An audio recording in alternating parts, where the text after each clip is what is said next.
around this way. Actually, you want to start on me and then end here. I'll start it off. You want to start it off? Yeah. Okay. Alrighty. And by the way, there's a camera above me right here, so you guys at the table, if you ever talk, we'll look up. There it is. There's a camera that looks down at the table here, and then we have this camera that is on me. I'm the fucking mic, whatever. So, hello. I am Stan Smith.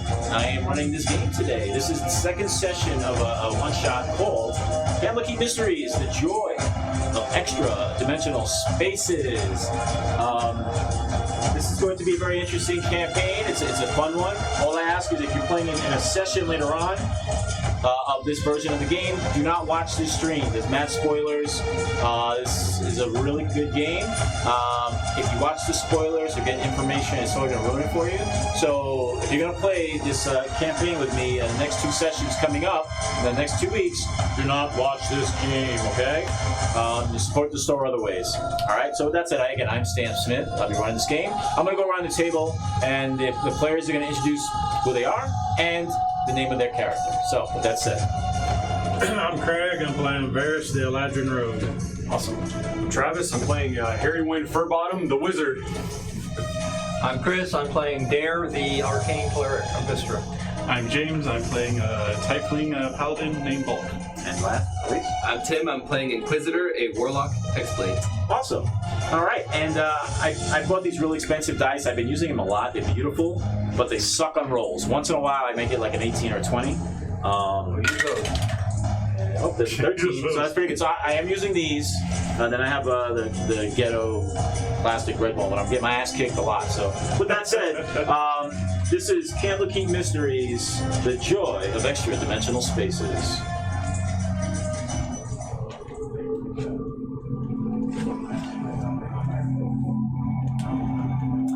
In the beginning of all that we know, a single cosmic event tore the fabric of space, time, and reality. And this singularity created parallel universes, wondrous locations, all that can also be found within extradimensional spaces. And now very few know of these extradimensional spaces, let alone even know how to enter them. But those who do know how to manipulate the quantum mechanics of those type of realities, they do this through magic, science, and sometimes just plain old luck. So the question I ask all of you today, should you fear what's beyond your understanding? Or will you find joy within these extra-dimensional spaces?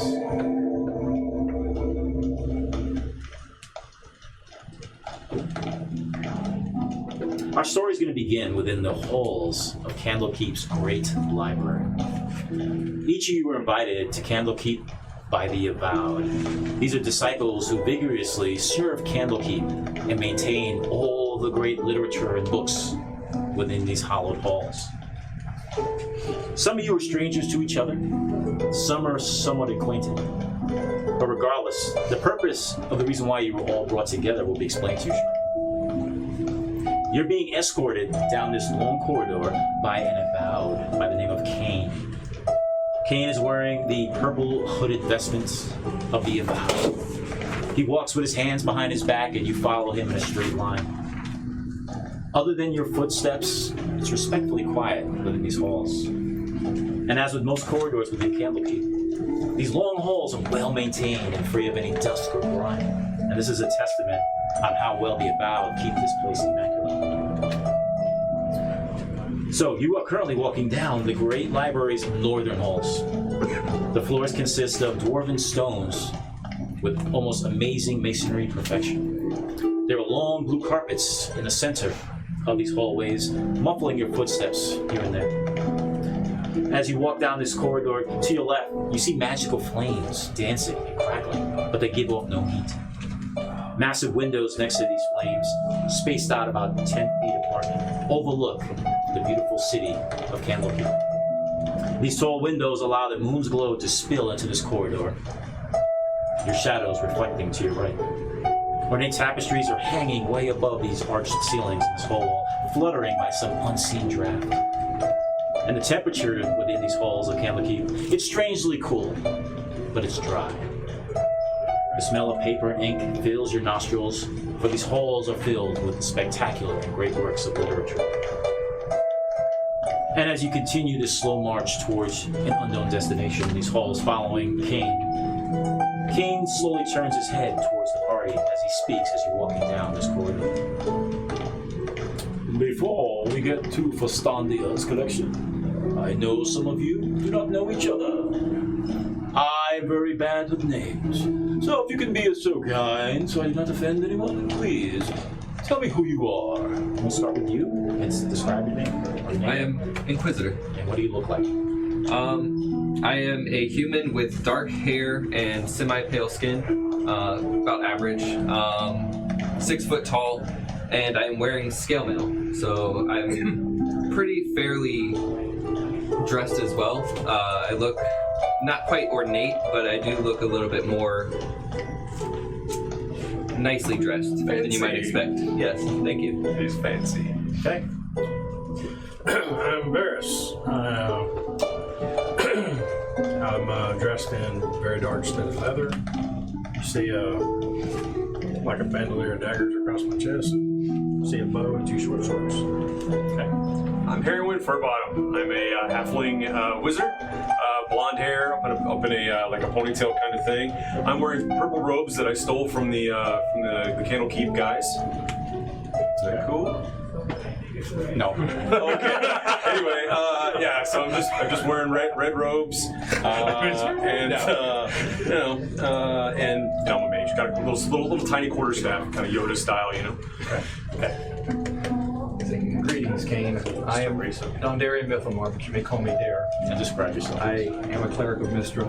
I am wearing scale mail, carrying a shield. I don't have any visible weapons other than 2 small daggers at my side and a prayer book. And a nice flowing white cloak. Okay. I am Bullock. I'm 6'5". Tiefling. I do have wings, but I tend to keep them folded.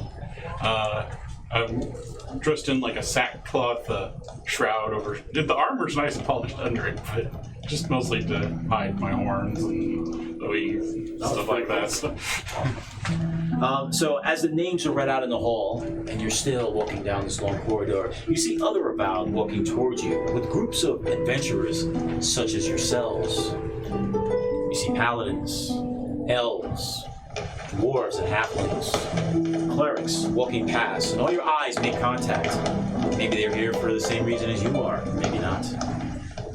As you continue to walk, Kane speaks. Well, since now I know all of your names, I might as well tell you where we're headed. We are headed to see the great sorceress's Fastandia's collection. It is a small library that we keep from the northern wing. You understand there is a great wizard by the name of Matreus, you see.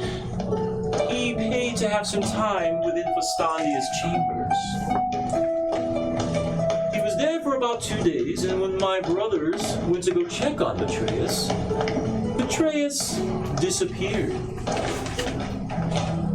Matreus informed us he was working for a group of civilians within a small town called Mayrin. Apparently there was a deep and creeping darkness disturbing a neighboring village called Vermilion. So the people of Mayrin hired Matreus to combat this evil.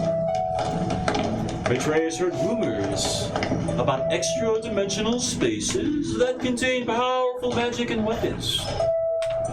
Matreus knew that within the collection of Fastandia, whom she left to us, bequeathed to us upon her death, in her collection there were stories and information that Matreus could find ways to enter extra-dimensional planes to find powerful weapons and artifacts to serve his purpose. But alas, that was over 2 days ago. We, the Avowed, do not like people roaming the castle or the halls without knowing where they are. We've hired others, of course, to come and inspect and try to investigate his disappearance, but all have shown no results. He finally comes to a stop in the corridor and goes in front of these 2 large wooden doors. To the right of these wooden doors, you see there's a brass plaque that reads the Vestandia Collection, donated to Candlekeep upon her death.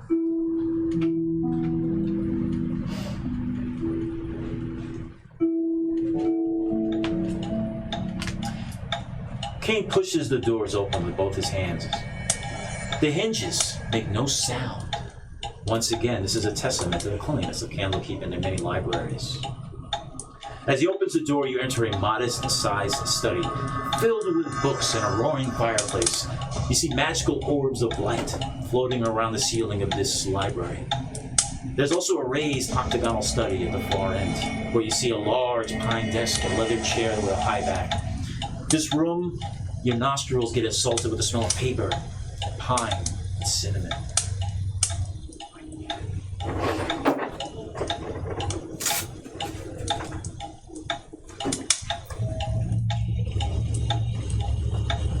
You immediately notice a strange-looking elf by the fireplace reading a book with bluish-gray skin and a ponytail tied to the back. He stands and sort of glances over in your direction. He's dressed in pompous finery. He wears a gold breastplate, an oversized red hat with one side of the rims upward, almost like a buccaneer, and with a sparkling glow in his eyes. This elf turns to your party, closes the book, and he speaks. I am Pharrell, the greatest investigator of all of Waterdeep. He bows his head. Yeah, I'll bow to them. Greetings, Pharrell. Greetings, Pharrell. Some of you have tongues, some do not. But I guess we are all here for the same purpose, are we not? And he sort of walks towards you guys, a little unpompous. You could tell he has all these gold rings on his fingers. His pointy ears, he's got these little gold caps on the sides of them. He smiles at all of you. Obviously, the avowed are impatient with my skill set, being the greatest investigator that I am. I guess you're here because of this Matreus wizard, are you not? Seems that way. Indeed we are. Yes, we are. Oh, and also that book right over there. You know that one on hippogriffs, one right behind it? Can I borrow that? I've been wanting to die. I'm dying to know. I've heard about their mating rituals and kind of, what their migration patterns and stuff. Can I borrow that book right behind you? Do you mind? Little one, hopefully your investigative skills are as good as the rapidness of your tongue. I don't know. What I'm saying is, at this juncture, obviously I'm offended for they don't feel that I'm quick enough. Very well, I will tell you what I found, and be it what it may, you guys decide what you will do with this information. I do know that Matreus' last known physical appearance was over at that desk. Now you see him pointing over to the far side of the library where there's this pedestal and it raises up about 3 steps, and you see this large desk with a whole bunch of weird items on it. There are several weird skulls, some quill pens, and some papers and inks. On that desk as well, you'll find the works of the great wizard Morgan Canaan. There's a book over there. It's called The Joy of Extradimensional Spaces. It appears that our wizard was looking to go some places beyond this great library. And as far as many of you know, including you, little one, and Morgan Canaan is Faerun's most powerful and famous of all wizards. Morgan Canaan is also known as a planeswalker. He wrote lots of works and studies about traveling through the extradimensional planes, even going to worlds beyond ours. Matreus knew this. And I'm sure he received information that he was trying to find weapons and spells to help him with some type of creeping darkness at another part of these lands. But nevertheless, there's a lot to look here, and my services are obviously not needed. So he starts walking by all of you, and he does his cologne is just overpowering as this pompous-looking elf starts heading towards the main door as you're standing there. I sneeze as he walks by. Before you leave, He stops. the great investigator that you are, who was the last person to see him at that desk? The avowed. They all look alike to me. Not everyone looks as dashing as myself, where I stand out, and I will be in your memories for such a long time. Yes. So when you say that, he takes this book that he's holding and sort of hits you on the chest with it. He goes, "A gift for you, my friend." Thank you. And he walks and he turns towards you. He sort of looks up at you, and and he says to you, Freedom is not free, my friend. Something wicked this way comes. I don't want to be here when it comes to collect. He sort of pats you on your shoulder. Then he turns around, starts walking out the door. And very snidely, he says, "Good luck, my friends, for we may meet again. If you're still alive, salutations," he says. And you have a feeling you may run into this pompous elf again as he slowly walks out. I suspect him I already. call out, "Farewell, Purell." The bows outside the door, closes it, and now you guys are alone in this library. So let's put everybody right over here on that carpet. All right, we're alone, huh? Nice. Oh, I can With everybody. Thank you. Who are the people with magic in this group? 1, 2, 3, 4? I can't cast yet. Okay, so I need you 4 to make Arcana checks, please. The number is going to be 10 or higher. Okay, you can't remember shit. Nope. What's magic? Roll a Only 9, my but I'll goddess. remember to add this time, so that'll be 12. Okay. Extra 7. All right, so both of you, from the information you both received about Candlekeep, there are powerful wards around all the walls, exterior and interior of Candlekeep, that prevent fire and prevent theft. What? You guys know this for a fact. That's why your robe's red now. So, with that said, you have this book in your hand. The I'm gonna take a title. look through it. Okay, well, looking at the cover, it's a black book with a brown spine, but on the front is a embossed heart, bright red. And the title of the book is "The Heavens of Celestia and the Hells of Avernus." Can we do like a history check on Mordekainen? Just so we can get some basic ideas If it about helps, that I speak infernal and abyssal. Nice.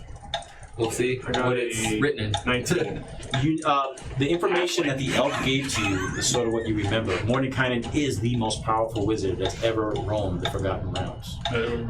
He's known as a planeswalker, where he and very few can easily manipulate the fabric of time and space and create extradimensional doorways at will and travel to and fro, not only in the Forgotten Realms, but to other worlds and universes. But we are all like. I do know that, I mean, if you allow me to metagame just a little bit, he went to Barovia at one point, right? He fought Strahd.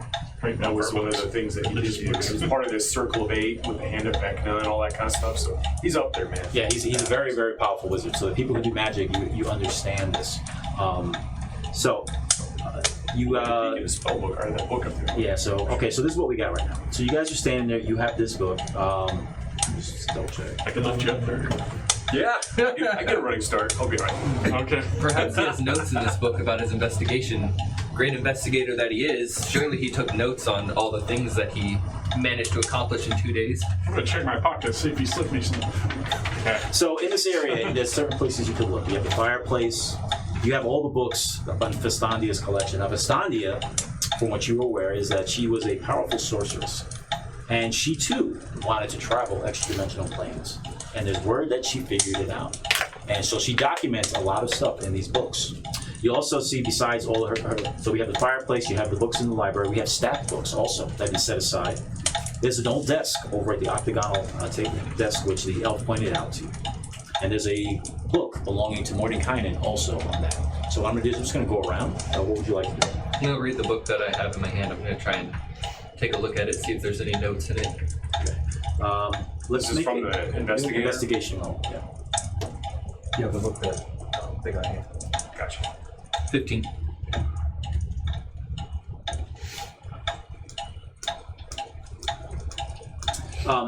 Going through the book, it talks about basically heaven and hell, and how angels are trying to leave Celestia, heaven, and demons and dark forces are trying to leave hell, Avernus. And it talks about a coming war. There is some notes you see, fresh notes, in something like a lead, very fresh, and to your assumption, it may even belong to the elf that just left. What is it written in? It is written in Elvish. Okay. I speak it. Oh, you do? Okay then. It says, my time is spent better investigating the murder of the young woman of the Yellow Crest family. Yellow Crest. What would you like to be doing? Investigate the desk where the wizard was at. Can I put your character over there? There? There's the big desk over there. Big desk. Yeah, the big desk. That I can reach.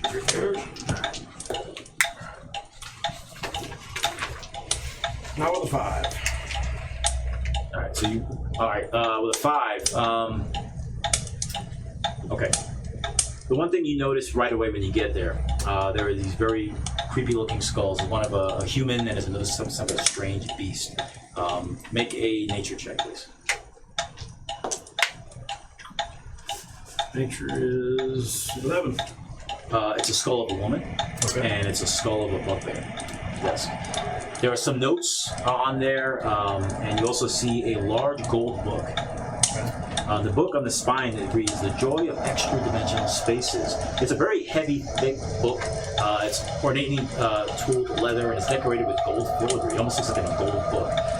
Of a particular notice that you see, and with your roll, you really don't know who it is, but there's a spellcaster on the cover.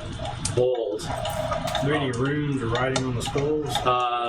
No, they're just normal skulls. Okay. And also, Harry Bottom, you might want to check this book out. Harry Wind is my name, but I'm going to go ahead and I'll head over there and check out the book. slide him up there. Look for any sort of runes or anything on it.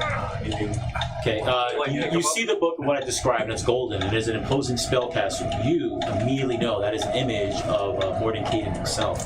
You also see there are 2 red crystals, one on the latch to open the book, and one on the bottom neck area of this wizard.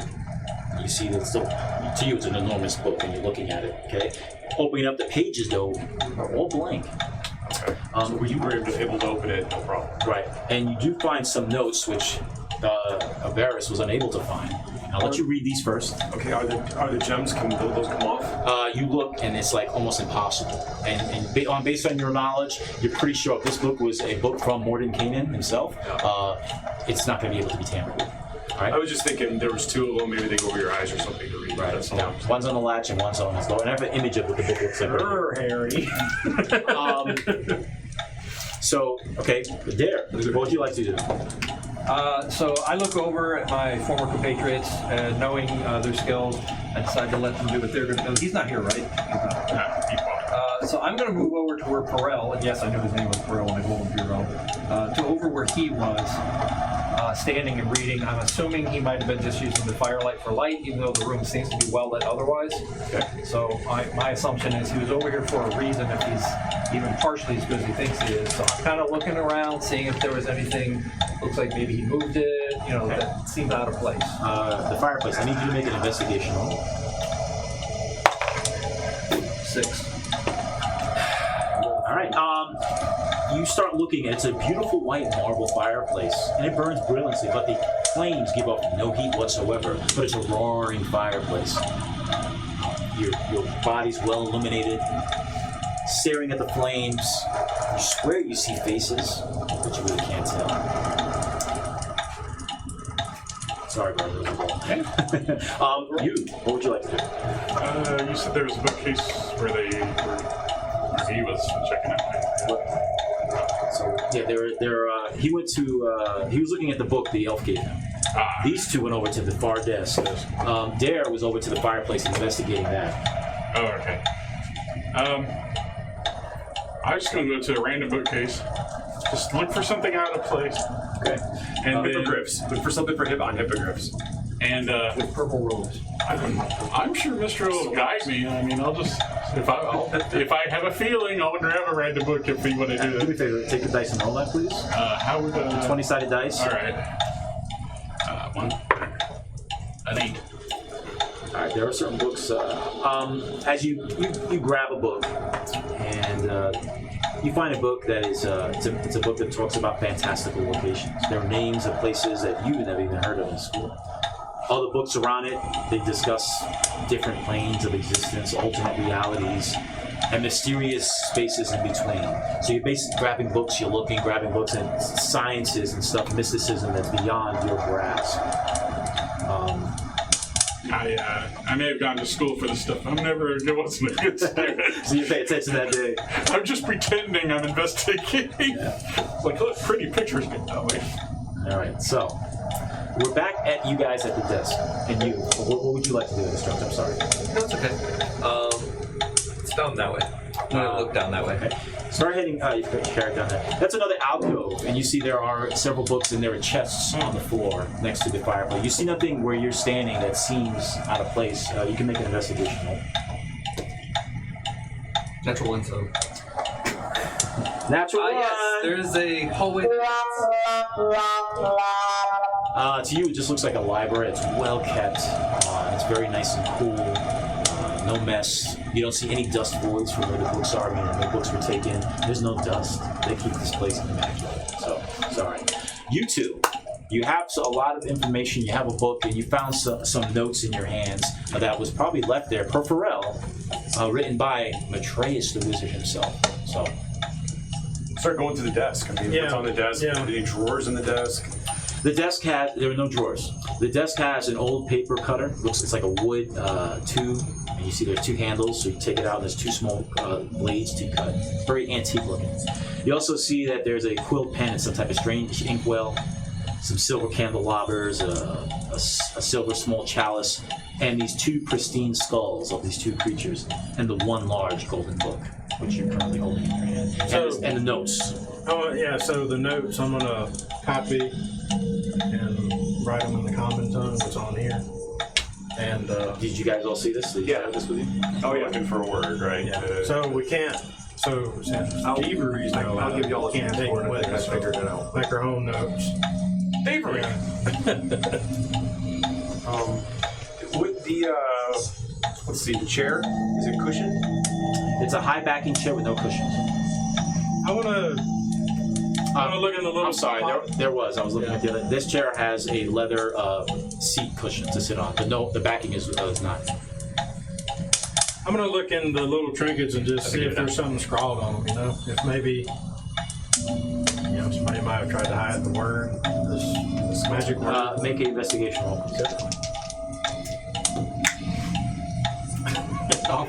Yeah, you're having a hard time. It just they look clean, nothing like that. I'm checking out the skulls, too. So, Make the roll. 15? There's nothing special about these skulls whatsoever. So, playing the role, I don't see anything out of the ordinary, so I am going to move and turn. I see them looking around. I'm going to call out anything of note over there. The fireplace seems magical, but nothing out of the ordinary for a Candlekeep. The notes in the book, other than that, we didn't really find anything. Notes in a book, so I'll head over that way and look at the notes. And you, sir. Well, I saw him looking at the fire, and I was like, "What's so interesting?" I'm actually going over the fireplace, and it's just looking there. If he needs me, he'll tell me. You stare at this fireplace. It's a beautiful roaring flame in the fireplace. It's a white marble, and you see the cracks of the light gray around it. It's immaculate. There's no dust. They took care of this, but there's no heat coming from it, as your body is well illuminated in the flames. Okay, well, I'll actually reach into the fire slowly. I'm part fire, so it's And fine. as your hand goes in, the flames actually move away from your hands in almost like a perfectly symmetrical circle. Nothing happens, no heat or anything. Make a perception roll, please. Okay, I was going to see if there was somebody hiding something. Or, Well, being a tiefling, you would have been, if it was 12 or higher, okay. Oh yeah, definitely. 15 on the die. So yeah. When you retract your hand and the circle closes, you see faces in the flames. And immediately you recognize the faces of everybody in your party. And they look like they're screaming in pain, but there's no sound. And then the faces dissipate, and the flames are once again. I chuckle a little bit. I mean, So, well, that was disturbing. alright. So the rest of you gathered by the Say that out tables. loud. Yeah. Yeah. I look back, like, Every character's look at it, like, My wings go. No, I'm just kidding. you can head over there too? Yeah, I'm going to go Might as tell you well. about it. Alright, so you guys have some stuff to work out and talk. So. I'm going to let you guys work on it, because you guys know with me with puzzles and stuff, I'm really quick at them. Yes. Tim, so if you guys want to spend a little bit of time, I don't want to do like I did the last time. We had a couple of time and just boom, boom. Take some of the fun away from you, from those that can figure it out too, so. I'm pretty sure we're going to have to go to hell. I figured it out, but my character's not wise enough for it. It doesn't have to be wise. No, if as a player, if you think talk to the group as you would, and as a role play the Like scenario. throwing all the books in the fire? Is that what you're going for? Yeah. Let's just start dumping them. Explain your thought process and what you think what's going on with We're the looking books. for a magical We're word. looking for a magical word. And this home of some sort doesn't seem to make a lot of sense. There's no specific rhyme or meter to it, though I am not very kept up on the current poetry. I'm not a bard, then this picture is quite interesting. There seems to be a doorway which leads to something odd, but we are looking possibly something extra dimensional by the name of this book. And it's a strange looking doorway. And then there seems to be some sort of a rod or a kingly device. Scepter. Yes, scepter, that's the word I was looking for.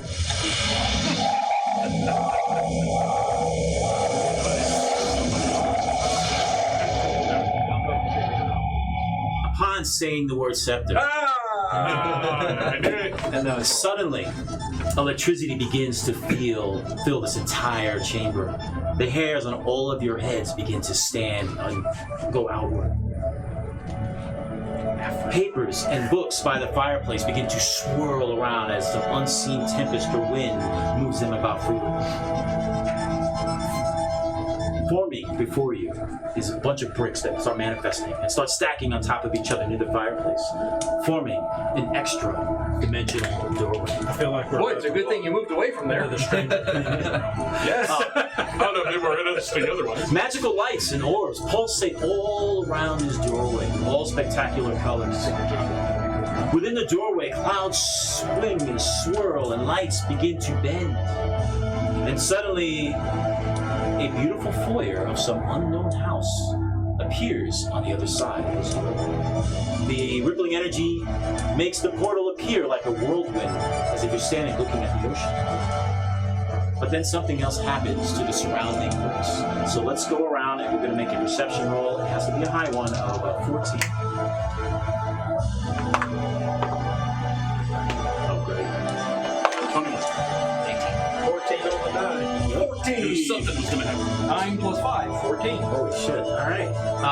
All of you notice very slowly the bricks that appeared and manifested one by one, very slowly disappearing. Maybe one every minute or so. Some of them are fading out, fading in. This is making you all think that this portal, this doorway, Temporary. is temporary. It's going to close really quick. Okay. So, Can I try and estimate how much time we have? While he's estimating, I walk Yeah. through. Yeah. I was you're all going right in? through. Yeah. Okay. Yep. The tiefling's wings keep him I'll follow him down. No! No!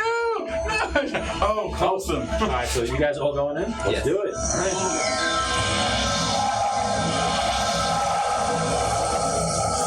Wait, where's the trash dimension? Alright, I'm gonna take those pieces off. I'm gonna bring the next map. It just takes a second, guys. Just give me a I thought you said scepter, not scepter. Now we're going to the wrong place. This is where we go to see Elmo and Grouch. That was for when you were kids. We watched. It was actually a pretty good movie. I just remember Elmo and the, Grouchland. what was it, the Trash Queen or something like that? I don't know. He was. Sounds That's my nephew, by the way. Sorry. Yeah, from when he was We've 5. met before. You look familiar. Have you been here before? Yeah, I come here all the time. Yeah, were you here Wednesday night? No. No, okay. There's another guy. This Wednesday. How about Thursday? Were you here Thursday night? No. No. How about Tuesday? It was Thursday we were here. There's a guy in here painting with his girlfriend. I'm gonna come around you guys. You just slide out the way for a second. Just don't touch my legs, please. Don't. You can grab my hips, but not my legs. My hips don't mind. We're just staring. Slide that down. Very careful. Yep. I want my fog of wars to tip anything off you guys. Let's put everybody right there. Oh, sorry, buddy. It's okay. I got a little too close. Well, I owe you dinner now. Let's slide that right in front of those doors. Like, move everyone up. Yeah, there you go. Perfect. Perfect. We all are now. Close this.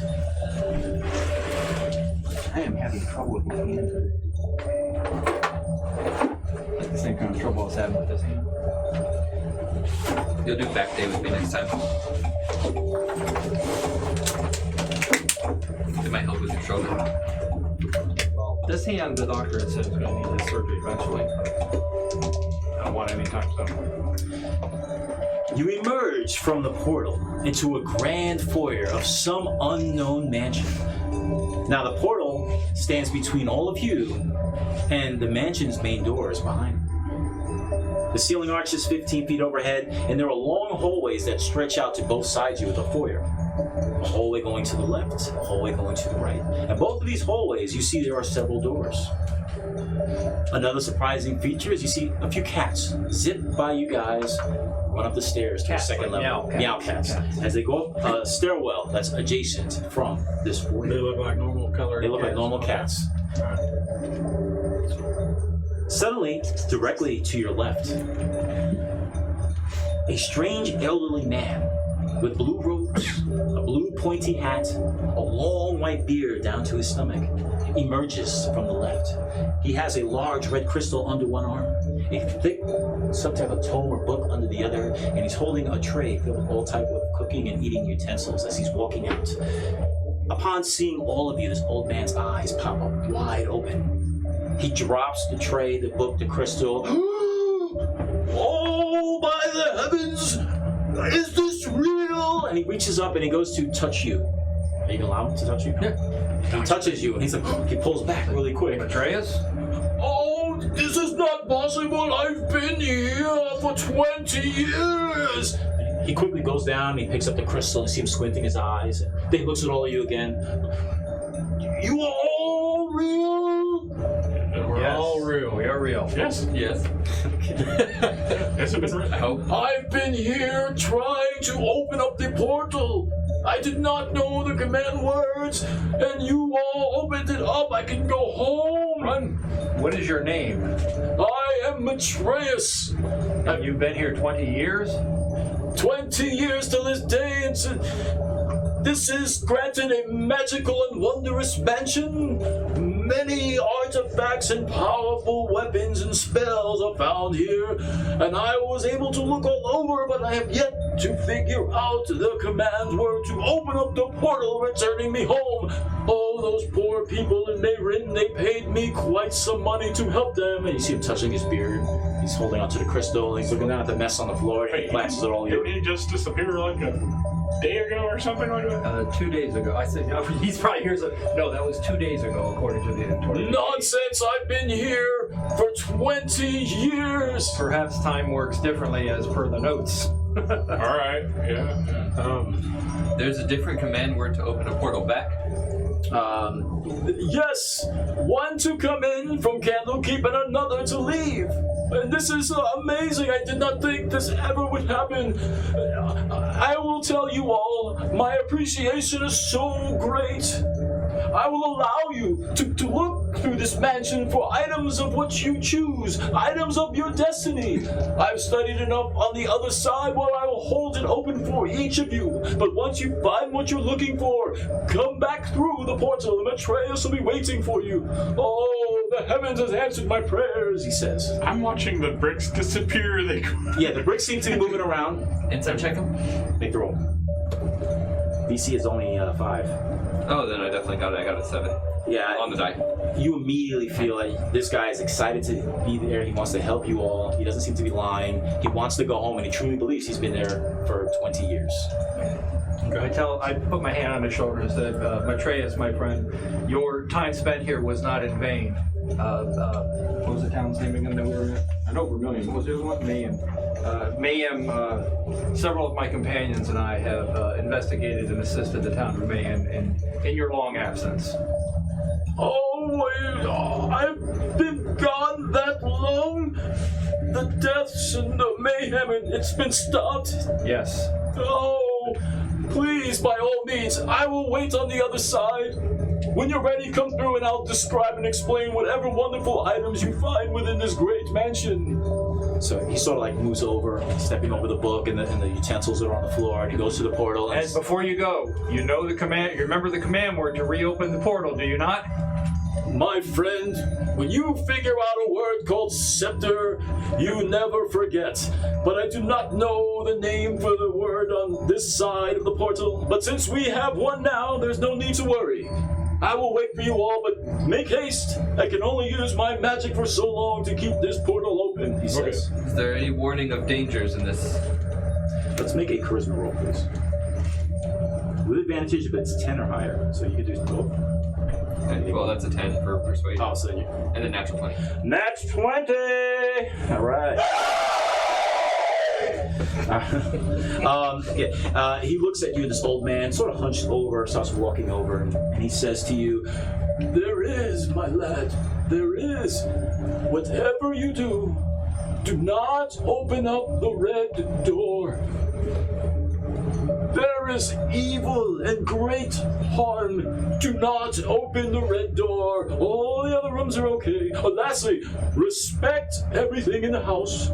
Things are different here. Time is different. I've not been able to sleep or rest. And magic works strangely here. Be warned, respect everything in the house, but do not go into the room with the red door." Should we ask him about the cats? I say that on a stage with, like Homer Simpson. Should we ask him about the cats? "The cats are harmless, my son. They're plentiful in the house, and I think you'll be rather amused when you find out their purpose." Okay. Now, bear in mind, Matreus, you said your magics will not hold this door open long. From what we were told, you've only been gone 2 days, and you're saying 20 years, so give us a little time.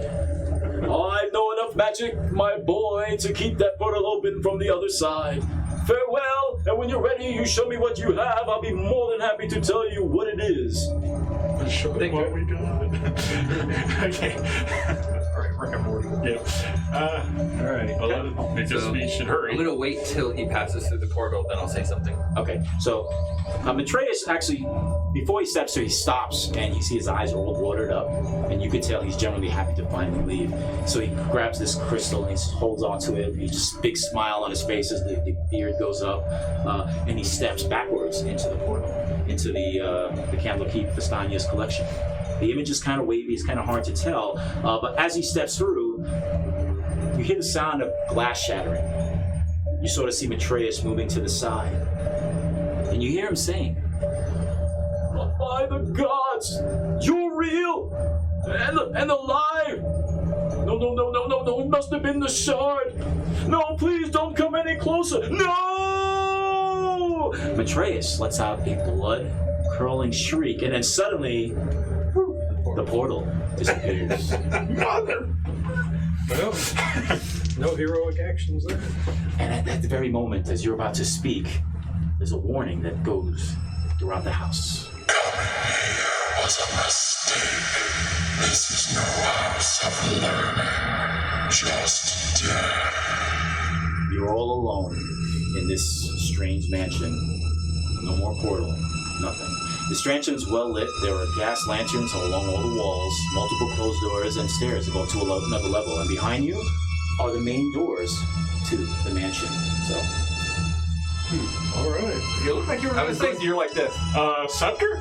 Never mind. nothing happens. So there's Never doors, mind. you said, right behind the main? Yep. Do they go try to open one? Is it open? Oh, you grab onto them, they open inward, and they appear unlocked. Okay, open it up. All right. Let me see. I'm gonna take a step back. You open up the doors. They open inward, but you're met by the swirling celestial bodies of space and time outside these doors. This mysterious house is actually completely surrounded by a purple miasma energy in its whirling vortex. There's no ground as you look downward. There's no sky. There's no horizon. Just a swirling purple void of magic. And at that very moment, it's very rare for you, it makes you feel concerned, trapped, but more importantly, as if you've been forgotten. I toss a ball bearing out of there. It goes, and it's like standing on a building and throwing it, just disappears into the void. It goes down. And just no sound, no nothing. The rest of you see the gnome standing there, his clothes is fluttering, there's a light breeze, and in front of him, it's almost like Poltergeist when you look in front of the TV, you see all this purple, miasmic, celestial dancing lights and vortex. Shut the doors. Okay, you shut the doors. That's not the purple you're looking for. By Mistra. You're alone. You'll be shrouded in purple. That's what you want. Head first. I was going to say we should stick together, even with his warnings that this is a safe house. But that seems a bit moot now. The glass, you said we heard a glass shatter. What did it sound like? It was muffled, like coming through the other side of the portal, or something that was in here? It was definitely on the other side of the portal. Okay. In where Maitreya stepped into the library, so it happened in the library. Crystal ball, I was thinking whatever the thing you was holding, yeah. I was gonna say, do I remember anything glass in that room? No. No, he did have that big crystal ball. Big crystal ball. And he had dropped it originally, and he picked it up and he sort of looked at it. Well, unless we want to be here 20 years, let's get searching somewhere. Pick a door right here. This first one. All right. Works for me. All right, hold on a second. Going to be Now, stuff? before you guys grab stuff, I just got to grab my little chart. Okay. If you will, I have been granted by Mistra a good strength, so I will take the lead. Okay. Alright. As to protect my companions. I didn't want to take his thunder away from him, so. Yeah, actually, I'll go ahead and cast the Just kidding. false light. Oh, okay. And what does that do? It gives me a 1d4 plus 4 temporary hit points. So 6.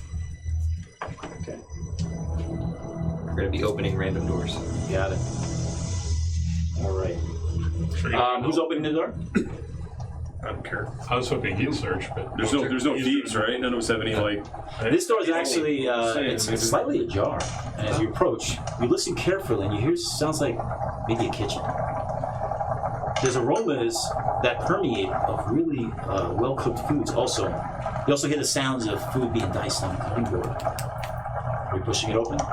Yes. Can you get that thing, please? I slide it.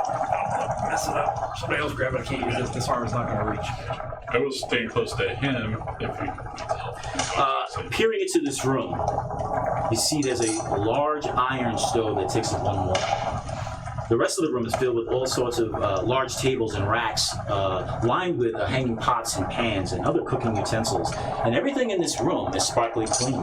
There's also numerous cats running around the ground, some of them licking their hands, others sleeping, and they sort of look up at all of you. But that's not what really catches your attention. Suddenly, a small, bat-winged creature flies around holding a wooden spoon. This plump creature is about 2 feet tall, has gray skin, and looks in your direction.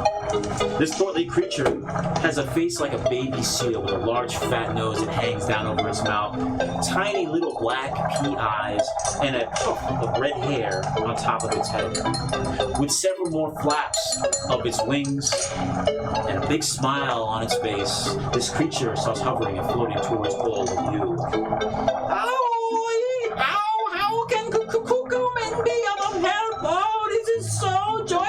As he holds and he claps. Yes, you hungry for cumin? Cumin cook for you all. Yes, I will. Cumin. It is I. And he sort of bounds like that, flying, and his eyes are constantly darting at all of you, very excited. Your honored guests of Mazovastania. I will cook it for you. I can mend clothes. I clean. I break soup and bread. Can you tell us the password to the portal? I'm not in the mood to eat right now. I'm just asking. Kuman knows of no password of portals, but Kuman knows how to cook really well. Watch! And he goes over to a pot, grabs a wooden bowl, and grabs some type of stew, and he pours it in there. He comes by, and he goes towards you. He hovers towards you. Special little one, oh, try its cumin soup. It's chicken the broth. Good for you. Sure, I'll take it. You take it, and my man, this is probably the best soup you've ever drank. It goes down your body, you feel the warmth, the flavors are blowing your mind. It's like, and as you pull the bowl from your mouth, you see cumin staring at you with this big smile like a proud father. It's good, man. No, I'm just joking. It's great. Thank you. And this little bling creature sort of spins around with excitement and flies over to all of you. I can prepare more food for all of you in the dining room, perhaps. You sit or eat here. What can Cumin do for you? Sure. Where is the dining room, little Cumin? He takes the spoon and points to a door to the east wall. Right. If you want, you can go there. I will bring you the food. Or you can keep Cumin company while I cook your food. Are you cooking for anybody else other than us? Well, yes, my master, Matreus. He was sent here. I believe Madame Fastandia sent him to watch the house while she's away. Oh, Matreus has left. It's not possible. Matreus likes cumin and cumin's food. He would not leave without saying goodbye. Oh, I am sorry, Cumin. Perhaps I was mistaken. Okay, so what else you guys would like to do? If it's such, I'll stay with you, Kuman. Very good. You're what I Bastandia would say is you make me happy. He sort of flies over to you, and Make touch hair. Sure. you see this creepy little flying thing just messing with his hair and picking it up and looking it down. Your hair, you make Kuman happy. Like Bastandia's planetarium. She goes and studies, disappears a long time. Bastandia does, but she leaves and returns happy. When was the last time you saw Fastandia? The time is different here. I do not remember. Okay, now in this kitchen that you're at, there's also a back door. It's ajar. It looks like it goes into a pantry area. I want to search the kitchen. Okay. I'm going to be making a sandwich. Okay. Hey, grab the cat. And got it. All right, we're gonna go one around. You're gonna stay with Cumin and make it. Yeah, make a sandwich. Okay. Cumin asks you. There's some spice jars. Could you please bring the peppermill? Make a nature check. 6. You're looking at these jars and you don't really have an idea. I'm sorry, I don't know which one's the peppermill. Cumin teach! And really quickly flies the wings and the air brushes by your face, almost hitting your nose. He misses. And he flies up and he grabs a jar of peppermills, which you commonly know as peppermills. He goes, Take, put in the soup very little bit. and he seems happy. He sort of spins around. He's like doing this with his hand, holding the spoon, watching you, preparing to cook the food. Okay. What would you be doing? I'm going to search the jars. Okay.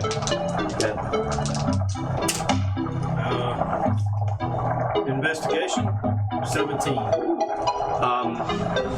Everything that you see right there is all sorts of very fine foods and dried pastas and rices, but there's nothing strange whatsoever in this area. Okay. I'm going to move into here. Okay, go over. So, Pantry. I'm going to the pantry.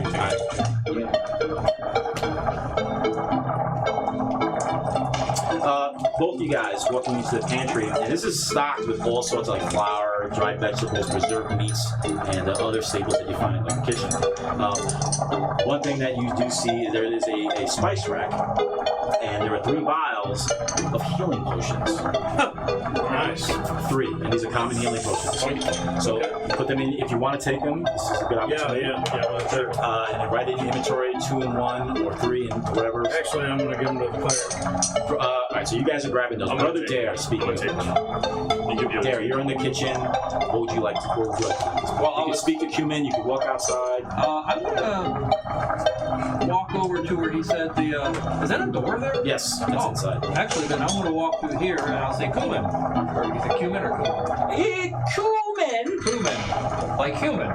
Cumin! Cumin. Cumin. So he Oh. flies over to you and he's fluttering. You see him sort of glance back at your partner working with spices over by the thing. Several cats go by your leg and they wrap around and you can tell they like you. Okay. So is this the door to the dining room? The door to the dining room, it is. Yes, he says to you. Oh, may we enter? You can enter the door here and then elsewhere, but don't. And he goes right next to you and lowers his voice. Don't open the red door. Okay. But Fastandia, the beautiful mistress, warns Cumin never open the door. I think Cumin born there, but not sure. Did Matreus ever open the red door? Make a charisma check, please. 14 on the die, and I've got 0 on everything else, so 14. He sort of looks at you. The smile goes down a little bit, and almost a sad expression on this little pudgy creature's face. Atreus did find something which not supposed to go. He found something, but he mentioned to me he found something. So I whispered to him, I said, did you hear that mean voice a little while ago? Referencing. No, human, no mean in this beautiful home, Castandia. Magical, special, no evil. But the red door, I am not supposed to go. All right, thank you, Kuman. I look forward to eating whatever you prepare. Oh my! He spins around and goes floating over back to him, helping cooking. I open the doors. I find one of the nicest looking cats. Pick it up if it'll let Animal me. handling. Okay. These are animal handling DC of 15. Well, that's accurate if you ever try to pick up a cat that didn't want to get picked up. Well, I was looking for the friendliest one. They all look, That the might be mannerisms are all the same. A few of Too them bad are, I don't use charisma for Do this. they all look different? they don't look, yeah, they're all different colors, and they don't look menacing. They look like regular cats, but 7. the cat you go to touch sort of moves back and hisses at you. Is there like a piece of fish around I could get? And possibly in the back pantry. So. I will go to the next pantry and then you can go to the next person, I guess. Okay, so you're cooking. Yeah, Coleman, can we try to prepare something for the cats as well? My job is to feed the cats, and then the cats will take care of the mansion. How do they do that? Oh, they feed the house. And you look at the cats, and they seem pretty kind of chunky, but the cats look content, like they've been well fed. All right. You guys are coming back out? All right, you see he's talking to Cumin. You see him looking at one of the racks for food, and there's a cat that just docked away from him. And you also see Brother Dare standing at the doors to this dining room, and he's ready to push them open. I say, there, there's 2 more healing potions to hold on to.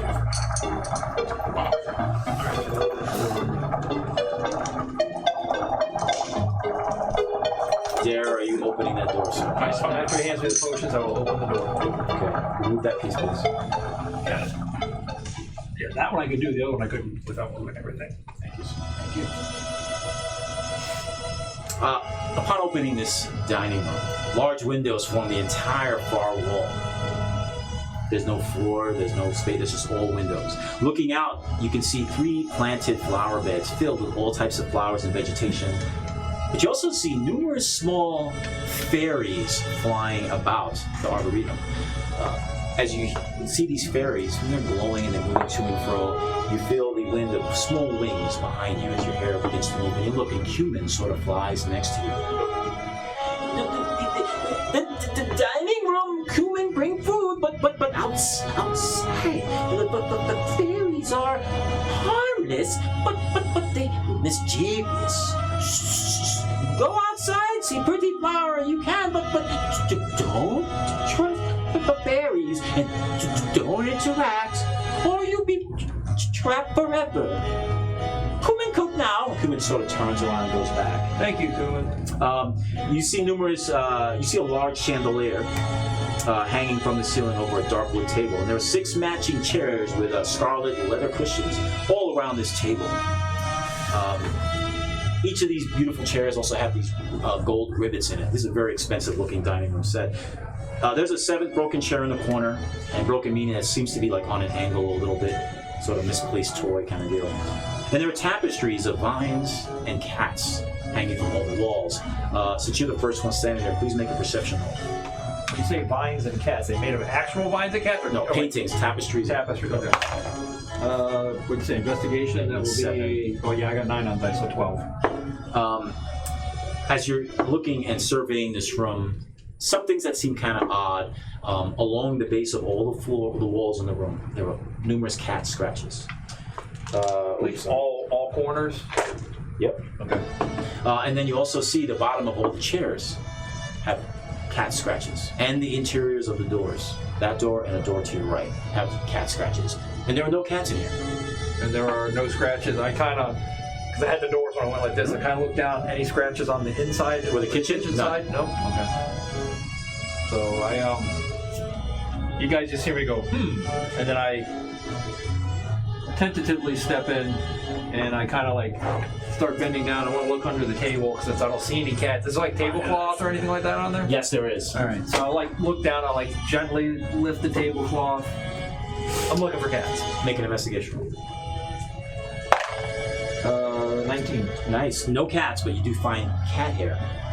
That's odd because most of this house so far looks clean to you. Yeah. All right, so the rest of the party, he went in. We'll go around the table. What would you like to do?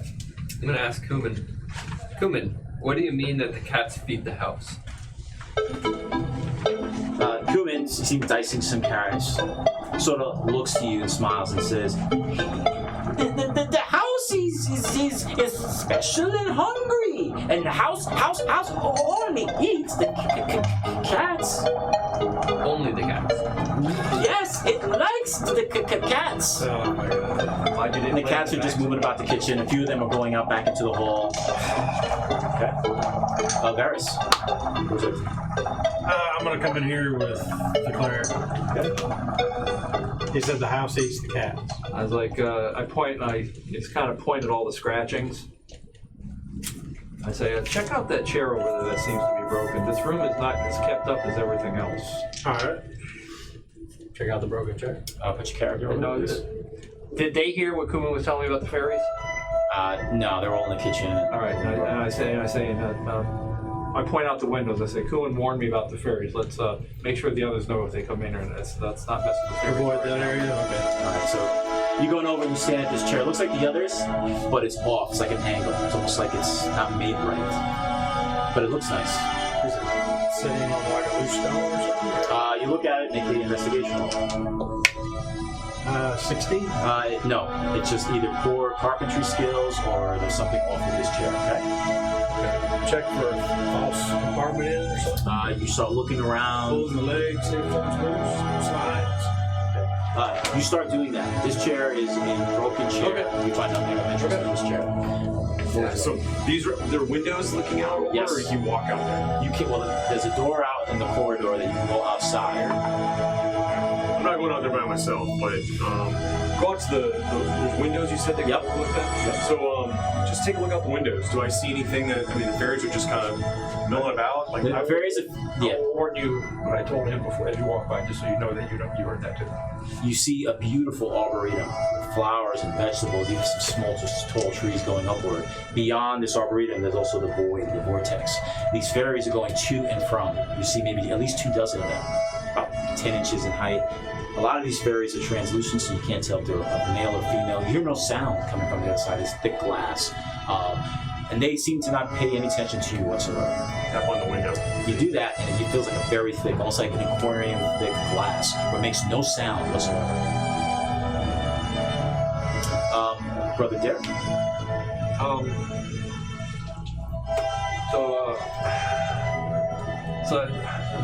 All right, so I'm gonna walk over this way, and I'm gonna look out there. I just see what he did. So any ideas what those are besides some sort of a sprite or fairy creature? So the interesting thing is there's no dome or anything protecting them from, the space. You know what I mean? Yeah. Well, I did notice when you opened the front doors that didn't seem like any pressure coming in or out. It's interesting they don't fly off at some point Right. into the void. Volk, what would you like to do? Well, everybody just left the pantry. Right. I'm like, So where do I go? you find no dried fish. All right. Check that. I'll just go buy a cat and wave my tail a little bit. So you feel. Anyway. Oh yeah, that's good. Yeah, I forgot. You got like a little. I don't know. Is that a Christmas? Yeah, unfortunately, you're failed handling. I know. I'm just messing with it. Yeah. I was going to attach a little piece of herring when nobody was looking. But Walking around, cats just I'm going to starve this house. Just take all the cats with me. No, they're going out there, so I better go check him out and see the nice room. I heard your description already. Okay. How so tall is the dome or window? In this, the window is the entire length of the room, which is over 10 feet tall. Okay. And I will mention Kuman advised not to mess with. You going in there also? Yeah, I'm just gonna ask Kuman before I leave. Kuman, what do you eat? Cool, Cumin eats everything cool Cumin makes. I bring food to you and your friends in the dining room. Go sit. Just be mindful and respect the chairs. Okay. Thank you, Kuman. And then I'll pat him on the head. He loves it and spins around. Oh, starts cooking and grabbing spices and throwing it in there. Maybe we then I should would find find him. All right, join them in the room. Oh. So He all you says guys to sit, and he will bring us food. Should we really be spending this much But time? he also warns to respect the chairs. So, Until we drill as far Respect the chairs. Yeah, just sit down. I mean, I'm sitting in a chair. Okay, too. if you guys, there's 5 of you, so if you're going to sit, just put yourself, you pull the chairs out, they almost make no sound because it's felt beneath the legs. Well, You sit on the seat and it's like a thick leather, and sort of like, it's very cushiony. Before I sit, because he said that Kuman said to respect the chair. Before I even grab the chair or anything, I say, "May I sit on you?" And then I like gently grab it and like start to move it back. Okay, and you put, all right, by doing that, the leather seat that you see, that cushion, extends upward and it's actually a long tongue. The chairs start moving, shaking around. These are all mimics. I freaking well, you said he wrote that down, but you said Kuman said respect the chair. I'm like, wait a second. wait, did I sit down or was I about to sit down? I don't remember. I sat down. All 6 chairs? I said sit down, but I don't know. Actually, there's 5 of you, 5 chairs. 5 chairs. Oh dear. There's the 3 right there. Oh no, this is my fantasy. We're going to roll for initiative. Already. Quick, hit the termites! Kuman's getting it next, by the way.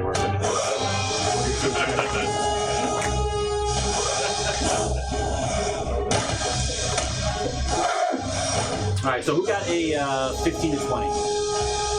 19. 17.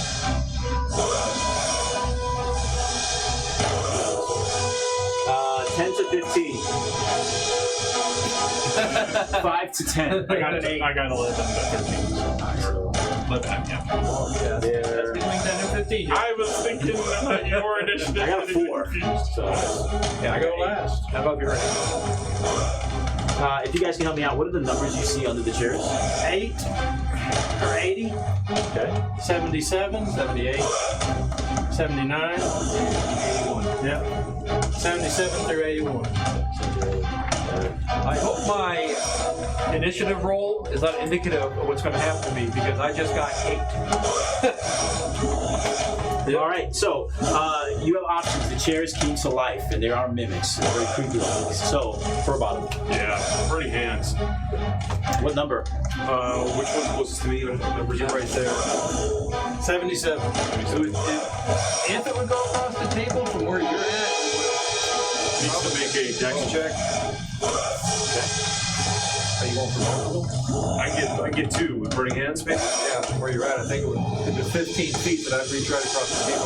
I don't mind you kicking my dice roll. I'm not. No, I don't mind. You'll laugh at the roll I'm making with this. So, all right, what do I have to do? Dexterity save? Yep. What's my number? 12. For 2 of them. For 2 of them, yeah.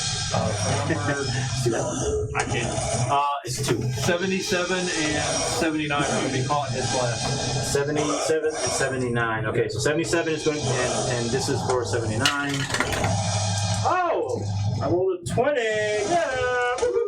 So one had a 2, the other one had a 20. 77 was the first one. What does he take? It's 12 points if they fail, 6 if they make it. And you mark that off, right? Burning hands? Absolutely. Okay.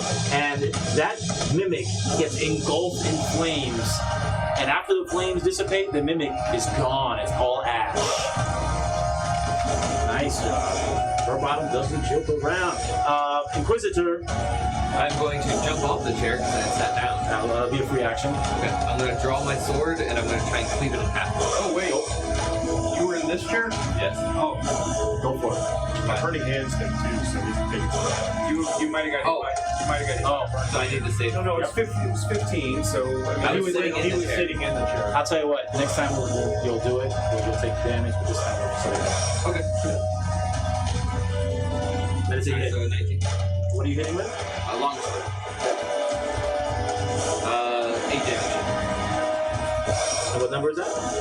78, 79. The one that already took 6. This creature is bloody as you smash pieces of wood go flying to the ground. And you said how much? Sorry, I did a total of 8. Yeah, it's very badly injured. You took 6 from my thing too, right? Okay. Anything else? That's it. All right. Well, But I guess I was sitting down or about to sit down. yep. You're about to sit down. I was like, no, the straw is sort of middle of the chair. Now let's go for it. All right. Maybe a 21. That's a hit. All right. What number is that? I can't see. 81. Thank you. Where's my D8?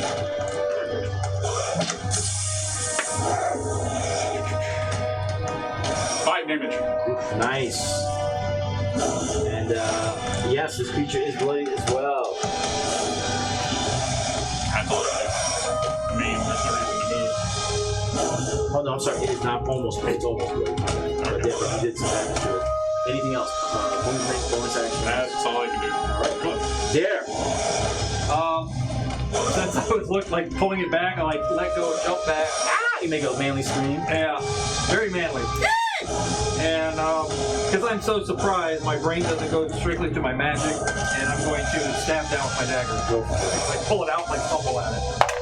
That's a hit. I'm glad you guys can see. I can't even see my own dice. All of 3 damage. Okay. What number was that? 78. All right. You did damage, but not a lot. And then I'm going to like kind of back around the corner here.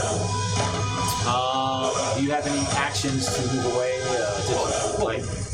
Oh yeah, I see what you're saying. Yeah, I see what you're saying. I don't want to No, you're right. get a freebie shot. I've been playing a game on my computer at home. Oh, so okay. My brain is thinking All right. that. So no, I do not move. All right, here we go. So that was number 78, right? Yes. 78 is going to lash at you with its long tongue. Does a 18 hit? 18 will hit.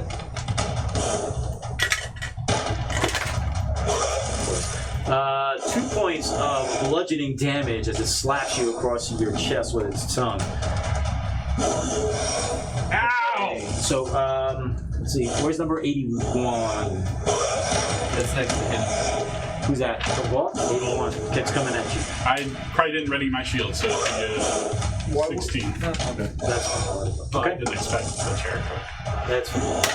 Hold on. Its mouth opens up. Its maw, sharp teeth go right at you and does a 5 hit. No. It misses. It is a beautiful dice, though. I'll tell you If you what. were a table, you could hit. It just slams and misses completely. I don't know if it was a really good insult, but I tried. All right. Who else is near somebody? You? Okay. What number is near you? 79. 79. That's you. Right? Yeah. Ooh. Its tongue lashes out at you. Does a 17 hit. Does not. It misses completely. And who's the left? You? 80. 80. 80 goes for a bite. Opens its mouth. A nat 10! Does a nat 10 hit? I got scared for a second. I got nat. Oh my I god. saw the 0 and another number. I was like, woo! And I looked down and said freaking 10. Alright, it misses. Varys, you're up. 2 short swords. What number? Huh? What number was that? 80. Got it. Alright, so a 20 to hit the first one. Yep. And the offhand is a nat 20. Oh, nat 20! Good, George. Able to sneak it back. I know. Alright, so what's the max damage of your weapon? It's a D6. So he's gonna take 6, and this is 81? 80. 80? Okay. He's already bloody. So 6 plus 6 and 6. And then modifier 1. Yeah. So 12, 15 points of damage. It shatters to a million pieces as your body is surrounded by nothing but broken chair. Good job. Alright, it's top of the order. For bottom. Let's see. I'll do a firebolt on the one here in front of it to clear it. Right? Okay. Make that attack. 16. That's a hit. Yep. It's got 20. And then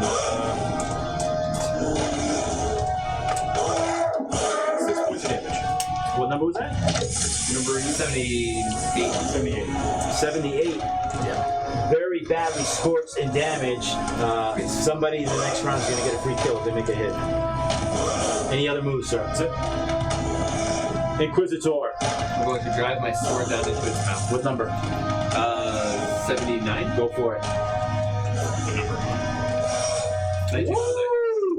Roll for damage. 10 damage. You two shatter it to a million pieces. It's dead. 79, right? Yes. Oh, I just put it right there. Yep. Next up is Walk. Alright. I'll take my long sword to Armoire. You know this is going to hurt. This isn't you. Anyway. That's why the cat ran away. Nope, I hit myself! You get a natural one. Nice. That one. Bounces off the chair, hits me in the face. Yeah, no, we won't go that far. But I yeah, know, that's but good. That's good. didn't hurt me, You totally missed. Hit the ground. The chair moves out the way, and the chair gives out its traditional roar. Oh, I thought laugh at me. Dare. I come to my senses. I drop the dagger, and I stole upon Mishra to banish her enemy, and I need to make an action damage. I'm going to call it dead. DC 13 Wisdom saving throw. Wisdom's in the it's +1. 5. It takes 1 necrotic damage. Good job. What number is it? 78. 78. His creature's badly injured, but somehow he's still standing. Spring pops out of the cushion. 78 is going to lash his tongue at you, Dare. Does a 11 hit? No, it does not. Misses. My shield Shield. And number 81 was that? That's next to him. Next to you, Block. All right, Block. Alright. Here we go. Insert furniture pun here! Tongue lashes at you with a net 10. Oh, actually 12. It misses. Right? 12? Yes. It misses you completely. Varys, you're up. Alright, I am adjacent, so I'll move here. Go for a sneak attack.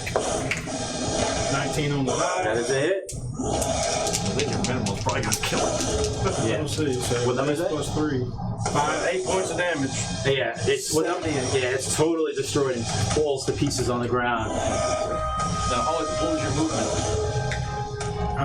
5, 10, 15, 20. So I was here. 5, 10. You had 2 swords, right? Yeah. Roll across the table and stab the other one. You can't get sneak attack, but you can damage it. Go for it. Yep. Roll across, do a tumble. And Offhand. you're gonna keep sliding. The table is so The table's a smooth. giant mimic. 16 hit. That 16 does hit. 6 points. And that one falls to the ground in pieces. And the room falls quiet. I see why we brought you along. Hey, Kuman, are there any more chairs? Maybe a You get no bench. answer as he's busy cooking and the door closed behind you. And now this room is nothing but shattered chairs and this one beautiful chair in the corner. What would you guys like to do at this point? I'm gonna go stab the chair in the corner. I look to you. You were very nearly. You respectfully go and you stab you and it's just a regular chair. Oh. Cherry Wind Bit Bottom. Well, I made think sure we're his gonna- weapon wasn't effective when I stabbed the chair. There is an actually really cool item in here, but it takes a high investigation roll, so I'd like the group to make the roll. DC is a 17. Oh dear. We're going to 12. tradition. Oh my god. Nat 20. 18 on the dice. What? I got a 17. I know, I saw that. I have a Max minus 20. 1. Apparently about chair. Hey, as you both, what'd you get? I got with total is 21. So. Oh shit! And you and 12. no. 12. So the three Oh, of yeah, you plus notice that one of these mimics you've killed coughed up a massive furball. But in the furball, you see there is a stone in it. Who's going to reach it? Not the kitties! I start killing A the stone. chair. It's about the size of a baseball. I'm going to nudge it with my foot. And it moves around, and you see the stone actually resembles, as it clears the furball, it resembles a cat's head. It's gray, and it has 2 green crystals for eyes. This is called, I'm sorry, no, this isn't the stone. This is a ring.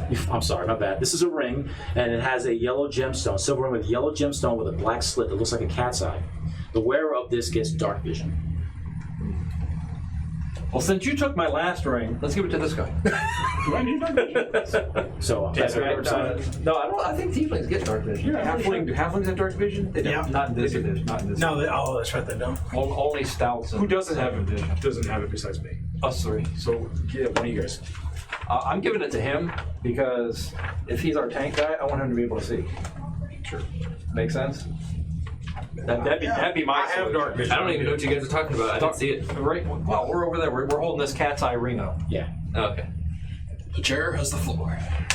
And the chair has the I floor. think I want to play Chair. Reservoir Dogs with that chair and that little guy inside. So I want to open the door. In the kitchen. So The kitchen. Okay.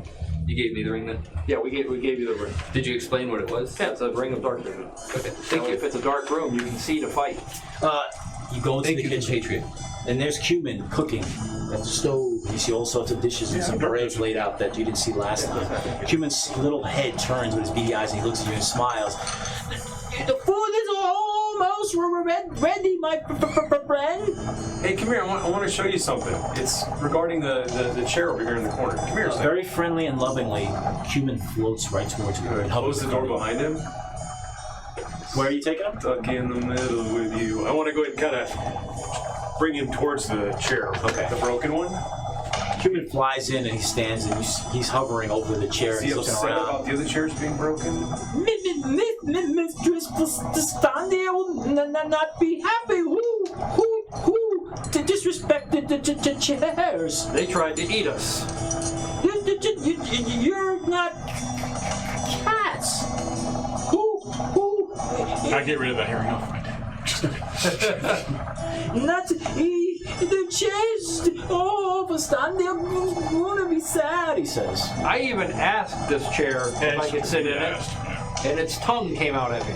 Do you speak its language? Maybe you say something about its little children. Maybe. I don't speak. I don't speak chair. Can I just put my hands kind of like this? Yeah. Like I'm gonna just kind of guide him towards the chair, the broken one. Okay. He hovers towards the broken chair. Can I set him in the chair? Uh, Fight me? Make a persuasion roll. Not gonna do well here. You never know. You remember? 12. Cumin sort of like sees you and hovers back and goes behind him. Yeah, I want to kind of. You make Cumin nervous. Should be. I want to torture this guy. I want to find out what's going on with the why he invited us in to sit on these mimics. I have, He I have a said better question. Are there more mimics in this place? You said the house likes to Did be you say? cats. Did you say like that out loud, or? There are many. Stop. I want to find out if there are more. So there's more mimics for sure. I want to. This guy set us up. If I may. Maybe. Yep. If I may. You didn't hear the voice. Perhaps the chairs only do eat cats, as we did have our wizard friend, Matreus, has eaten here recently, so he was not eaten by the chairs. Perhaps whatever it is that locked us in this house had something to do with this. I don't think we should take it out on our friend Cumin. I want to insight Cumin to see It's possible, but if he's really I get the being impression he truthful. thinks these chairs only 10 or eat higher cats than and would have been safe for us. I got a 12. As you sit and watch Cumin dialoguing with him and hiding by him and you're studying his body language, Cumin to you is as innocent as a child. Okay. I don't think it was intentional, Harry. Cumin hovers away from him, goes towards you once again. You want bread? And he did kind of warn us in this way. Hey, let's go check out the fairies, you and me. Come on. You guys stay here. Cumin has to stay in kitchen and cook. I talked to the boss. He said you're fine. Let's take a break. You can make a perception roll with disadvantage, and if you get a 15 or higher, you got it'll go to your favor. Yeah, I rolled a pair of sixes. Yeah. You can confusing. I got a 6. The fairies, mischievous, but harmless, unless you interact wrongly. How do you interact wrong with them? It depends. Attitude, my baby. And his eyes sort of roll towards you. Cook and cook now. I smirk. Cumin sort of turns and goes back to the kitchen to start. What do you think?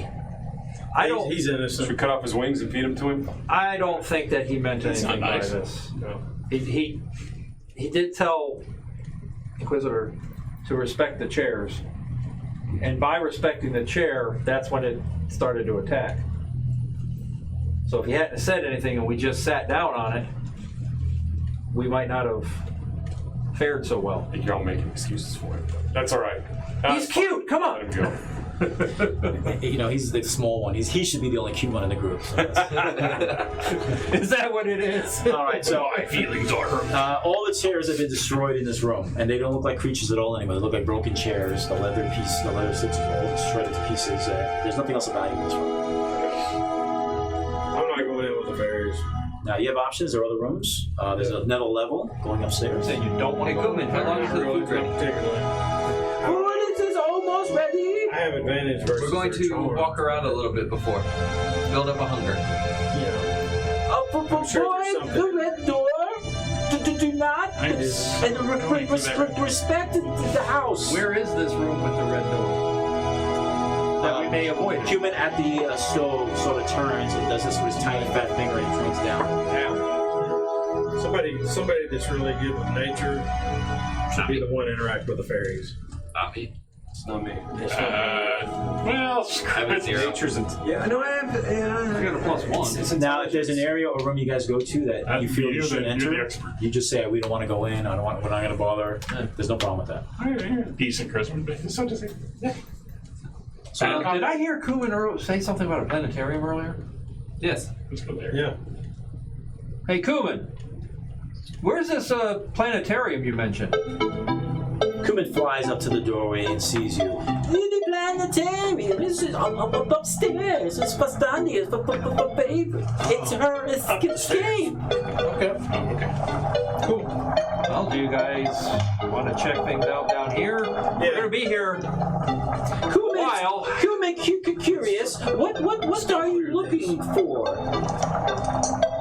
Well, I am a cleric of Mistra, and this place is interesting. And when we looked outside, it didn't seem to be like we were floating in some sort of ether or something. And I thought maybe the planetarium, if it might have a telescope, and it might allow us to see something outside. Beep, beep, beep, beep, beep, beep, beep, beep, beep, beep, beep, beep. Yes. The planetarium. Fastania is a priestess of Mistra, and she prays about her love. The dark pirate. The Dark Pirate. Does that ring a bell at all? You can make let's do a history check. Come on, Peru. No, that's only going to be a 8. Could the other people with Mistra make a history check for that? Yes. Can we just make a history check? No, because if you guys roll low, 13. Follow Mistra. it's 15. If you guys roll 15 or higher, Whatever you tell me. No. I just bang kind of legend bad class. We got a one. This is trail legend. aneurysm. All you know is that Cumin just mentions the dark pirate. Perhaps she will have some scripture that will shed some light on this. Sarah's the real god. Oh, I am on a mission to find scripture. Tell Kuman we'll be You back. will find books, scripture in the library on this level. Oh, well, let's check the library out then. Yep.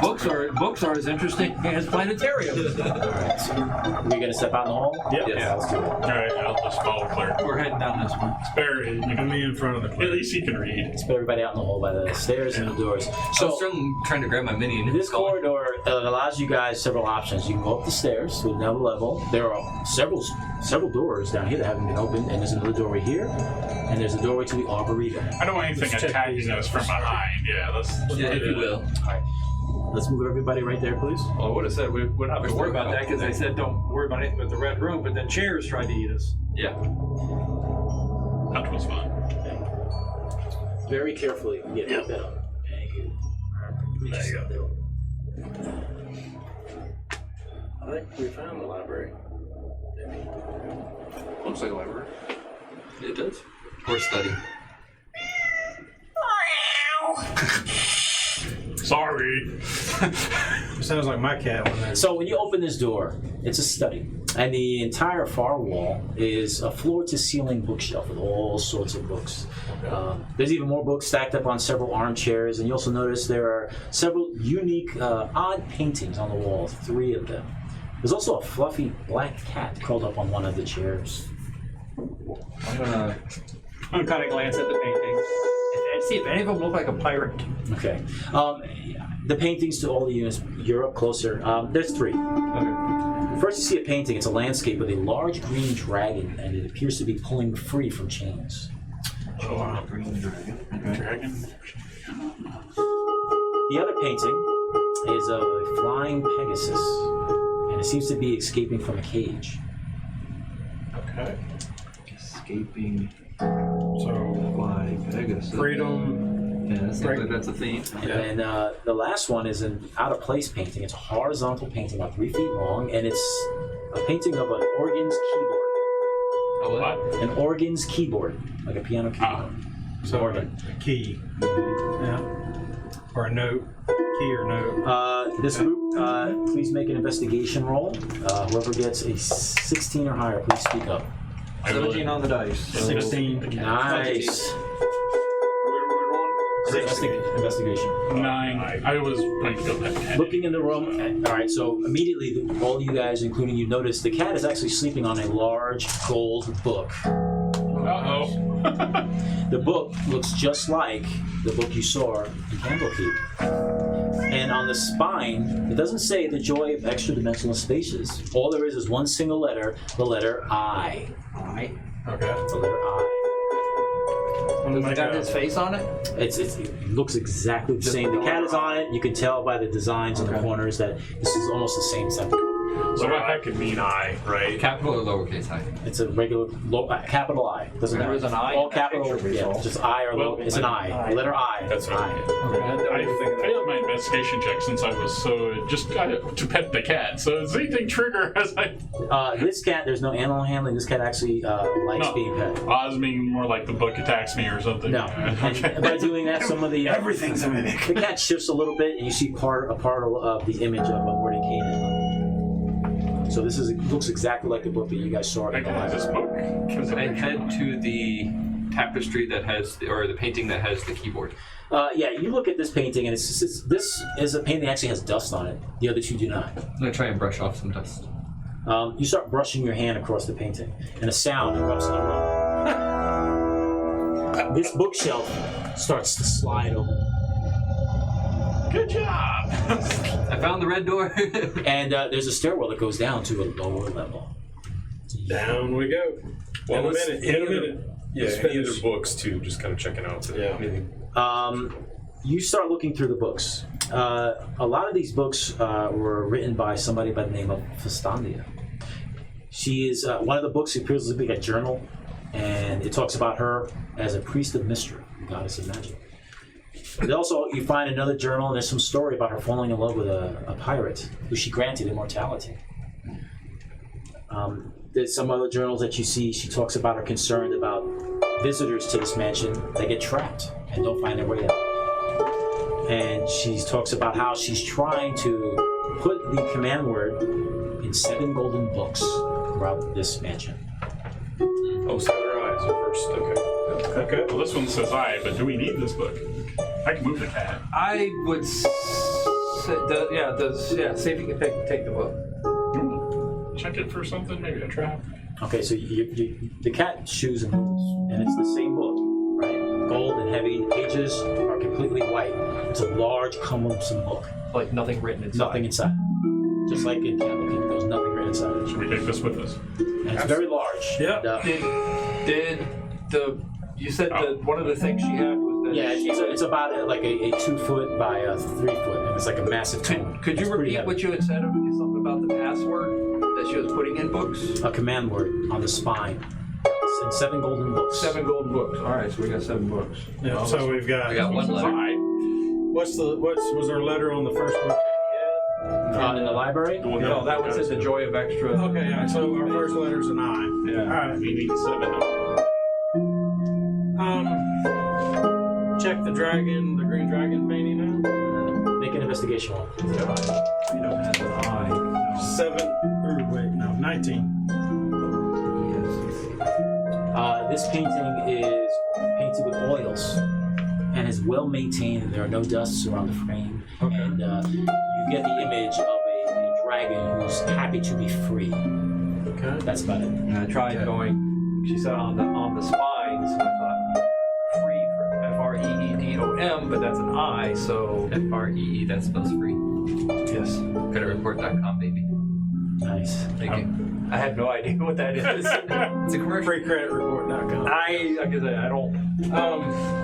Did you check the unicorn one? Different dimension. I did not check the unicorn out. I just did The the. unicorn. The unicorn, you don't have to roll. It's the same exact thing. It's Okay. well painted. It's done with oils, and there's a canvas, and it looks like this unicorn is happy to be free as it busts out of the cage. Okay. Anything behind me, the paintings, we take them off the You wall. look back, and there's nothing behind it special. On all three of them? Yep. Alright. Okay. So there was the painting with the keyboard, right? Yeah, and I brushed that one off. That's and what that's open. You brushed it off, but anything special about that? Like, I mean, we're not bards or anything. But, You see there was dust, but now there's a dust void of a hand wiping on it. yeah, yeah. Nothing else. You look behind it, there's If you went and pressed like one or two, no more sounds. no more sounds. Yeah, I thought- So we can go down, or we can clear the next two I want to rooms. clear the next Yeah, two. I say how about let's that? find out what's. I don't like at leaving least stuff know what the behind. rooms are. Yeah. If you do not remember, we were told that the red room or the red door is down, Down, and this is the only exactly. stair so far leading down. We can go down, not go through the door. Or just go through the door. I mean, We're right, going, just we're going through the door. If we peek our head down the stairs, does it end at a red door? You look down, it's dark and it turns, so you would have to Okay, go turn. down. I have a feeling that we will need to end up going there, but for now we should avoid it just in case. just sweep this floor, then go down. Unless, as the trickster that you are, you push one of your teammates down the stairs. Oh, look at this! Yeah, no way. Next door. Oh, sucks for him! Yeah. Well, now we I'll guard know. the Okay. hallway, I Going guess. to push on the door, see if it's locked at all. You go to push on the door, it is closed. Make a perception back. 8. You I feel can't good tell about if there's this. someone I on got the other this, side, but when you regular put your elf hands chain on or it, whatever. there is some type of vibration. It's almost like a rhythm. You can't tell if it's a song, a music, or an instrument. There's some type of vibration, and it's a pattern. You can feel it on the other side of the door. Below the door, the rest of you see light, similar to the gas lanterns. Inside that room. Is the light strobing or flickering? It's just common. How much of a orange. space is there in the door looking under? The bottom of the door is exactly an inch and a half, 2 inches. I'll pull up my familiar, my little rat. Okay. Can he squeeze under? No. Really? Yeah. It's like this. You sure? Yeah. I'll meta. Yeah. Okay. Alright. I'll do a perception on the. You're gonna get Shouldn't have gave him that piece of cheese. You're gonna 10 get minutes ago. opportunities to use that rat later on. I'm gonna do perception on the door, see if I can tell what it is. 16. There's some type of music that you just can't figure out if it's a music, if it's an instrument, or it's a machinery. That's why I relay back to them. Check the door latch. Is it locked? It's unlocked. I'll open it. Kick that shit in. No, respect the house. It's a big sign that says no rats. This sign says no rats. Let's see, it's on the floor. All right, this is gonna be interesting. Let's move that piece out, please. That's nice. Upon entering this room, you're immediately met by some strange, unworldly music. Music and song you've never heard before. The music seems to be coming from a brown box at the far end of the room that's attached to a brass hollowed out horn sitting on the floor. Something else you notice. It's a phonograph.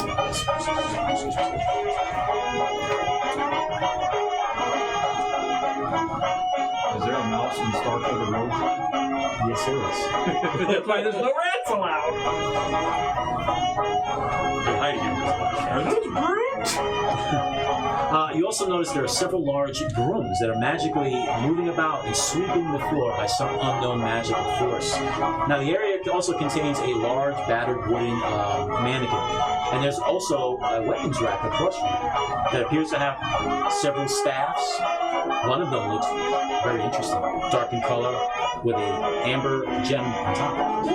And behind the mannequin, there are several diagrams displaying attack and parry positions, and it shows these characters holding staffs and daggers. And beyond, at the far side of the room, there is a bright indigo tinted light coming in from outside of the vortex, lighting up the area.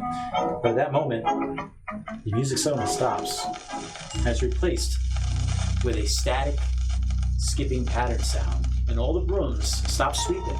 They turn towards your direction, and they watch. I think they want us to dance with them. When, I was going to ask when you were doing that earlier, when they were, right before that happened, were they in any kind of recognizable pattern or just Now, kind they of... were randomly sweeping. They seem to be Okay. doing a good job. And after a brief about 10 seconds or so, the brooms turn away from you, music plays, and they go back to sweeping. So can I just throw a vial of oil into the center of the room? Sure, that's fine. You can mark that off. Smash. Yep, I'll mark it off. All right. You throw the vial into the center of the room. The music stops playing. The brooms themselves, they're pretty large. The bottom halves of the straws is very thick. The stalk, the poles itself of the brooms are very thick, solid oak. The brooms turn in the direction where he just dropped the oil in the area, and the brooms seem to pulsate a little red light, a red glow around their bodies, almost a magical glow.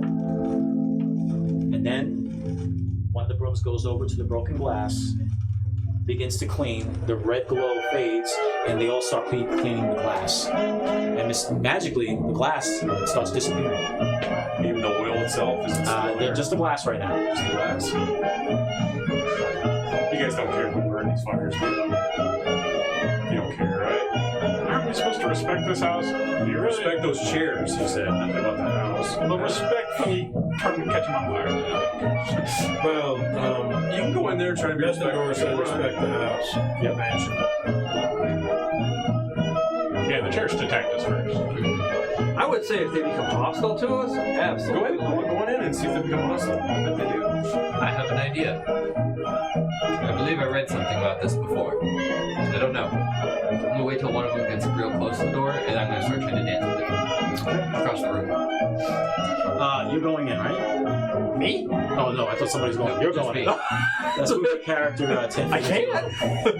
I'm just gonna be grabbing onto one of the brooms trying to dance with You're it. gonna grab the broom. Yeah. Physically grab the broom. Yes. Okay. You walk over to grab the broom. Like how you asked that.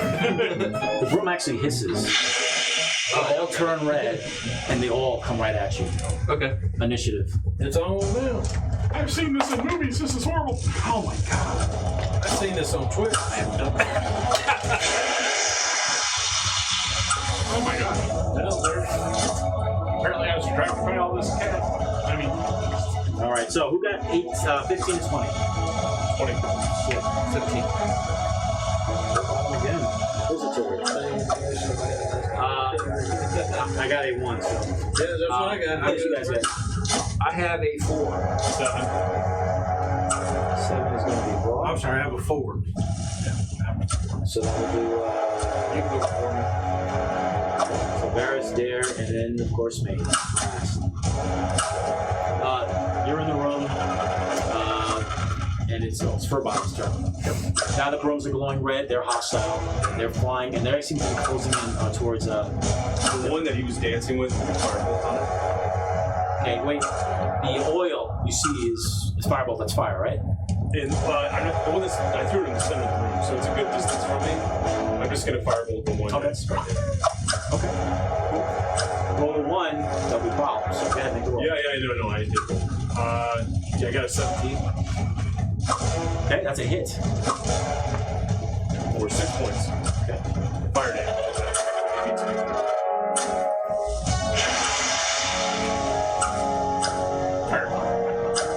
Yeah, right? Fire. 6 points, right? Yep. All right, it is bloody. Firebolt. And that was number 1? 3? Next up. Anything else, sir? Inquisitor. I'm going to slash at it. The one that is singed already. 14. That's a hit. 7 damage. It is shattered and destroyed. Good job. Aha! And I'm gonna run this way. Avoiding the center of the room so I don't get covered in oil. Okay. Next up is Walk. That was a clean sweep.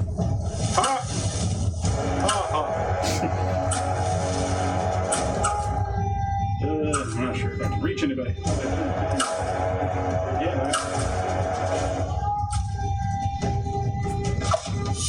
I'll have to, and I will dodge.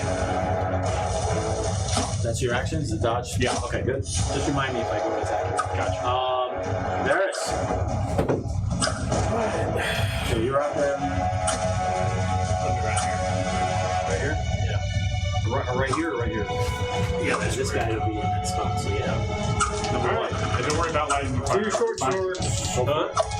You want to light on fire? Go ahead. So I'm not gonna. I That's a just hit. And the offhand is a that worked. only 7. All I right, was so hoping to you piss do them the off. first Yeah. They get mad that I made a mess. But, 9 points I of like damage. you throwing the one. oil. Very bloody. Good job, man. I think it's almost done. I figured they were going to attack us, and so I was like, let's see if they attack us first. don't want to provoke it. Anything else? No, it's up to me. Dare. All right, I will step in. I will stay back to this corner here. You attack that one. I see you battling that one, so I am going to. I don't think these are going to have. They look like constructs. Okay, so I'm going to call upon Mistra, the sonorous spell. Wisdom saving throw DC 13. Okay. Constructs they are. Which number was that? That one, number 1. I rolled a 5. He takes 3 necrotic damage. 3? Anything else, sir? I am done. And now they're all up. Okay. This one is going to. I allow diagonal stuff, okay? So Thor is going to go after you, right? It goes up in the air and it swings for your skull. Let's see. Plus 4. Does a 12 hit you? There is my Misses. shield. It hits your shield, and the second attack does a 16 hit. Misses with the second, hits the shield. Nice. This one is going to come over and attack you as well. Does a 16 hit. Again, good defense. Second attack. Does a 18 hit. That does. 2. 8 points of bludgeoning damage. You get cracked. You guys hear a gross crack sound as your partner gets hit. It was a clean hit. 20. Number 2 is coming for you. Hey, wait a minute. See a theme, guys? Yep. Natural 1. So roll a 10-sided dice for me, please. If you roll 1 to 5, it attacks its friend. No, it misses. Okay. And this one, an opportunity attack. Who's this? Make the roll. It's going to go towards this private over here. 19. That is a hit. That's number 1, right? 7 points of damage. You shatter it as it starts hovering away and falls to pieces. Glad I entered first. For a bottom, you're up. I'll move in, throw I think it's going to be trying to dark. So, which ones? They that are wounded of the. You can't tell. Yeah. You can can't tell me. You just see the room, the room's flying where that first one is, it's flying around, closest to hovering me. around his character. The one that's very first one. They look alike to you. Number 2. I don't think I hit 9. No, I'm doing starts. What did you roll? 9. That's a miss. And the second one is Not a 1, right? got a 2. Oh, Yeah. By the way, if you guys roll or shoot ranged attacks with any of your friends around, you're gonna do it. Yeah, there's a chance they're gonna get hit. Okay. So next up is Inquisitor. Your head is hurting. You're really bad, and for some reason, these brooms are attracted to you. They are going for you. I'm gonna full slice myself again. Action. Yep. All right. That's right on my head. That would be my action. Yeah, I'm just gonna stand there. All right. Love Beat walk. on you and just keep Keep them occupied. Get him, Paladin! Get behind him! That's what I was thinking. Go for it. I can move around him. So. Yeah, man. Breathe fire on him! What kind of tiefling are you? Tiefling, are you? Well, I can't get number 4, but I think I don't know where number 4 is. Right now in front of you, you have number 2. You can go for number 5. All right. Well, I will go for number 5. That's a hit. Yep. 11. It is 11 points to number 5. It is shattered and destroyed. Good job, man. Anything else? That's all I can do. All right, Varys. I mean, he gets it down, so I don't even have to find now. Alright, sneak attack. Closer got Claire. Here's one. It's way range attack. Well, the sneak attack isn't called. The sneak attack happens on whatever. So if you miss your first one, you can use it on the second one. That's how it's played. Yeah. No, 16 to hit with the offhand. that is a hit. Sneak attack is. So 6, 9 points damage. That was number 2, right? Yep. Oh, it's very bloody. Dare, you're up. Mistra, help my friend. DC 13 saving throw. What number is that? The one he just attacked, 2. Okay. I rolled a 14. Yes, he succeeds. Okay. I take half or no? No. Okay. The bad guys. Number 4 is going to swing at you. First attack. 13 or an 18? Does a 16 hit? Does not. And a second attack. 16. It misses again. 13. And then the other one, number 2, is flying at you, and it's okay, a 22. It hits. Damage. You guys hear the worst cracking sound. It hits you for 7 points of bludgeoning damage. Jesus Christ! I mean, Mr. And now it's top of the order. Furbottom, you're up. Yeah, I'm going to advance. Your character should get Quarterstaff, I'm going to take that on that first one right there. Okay. Number 2. Yep. 14. That is a hit.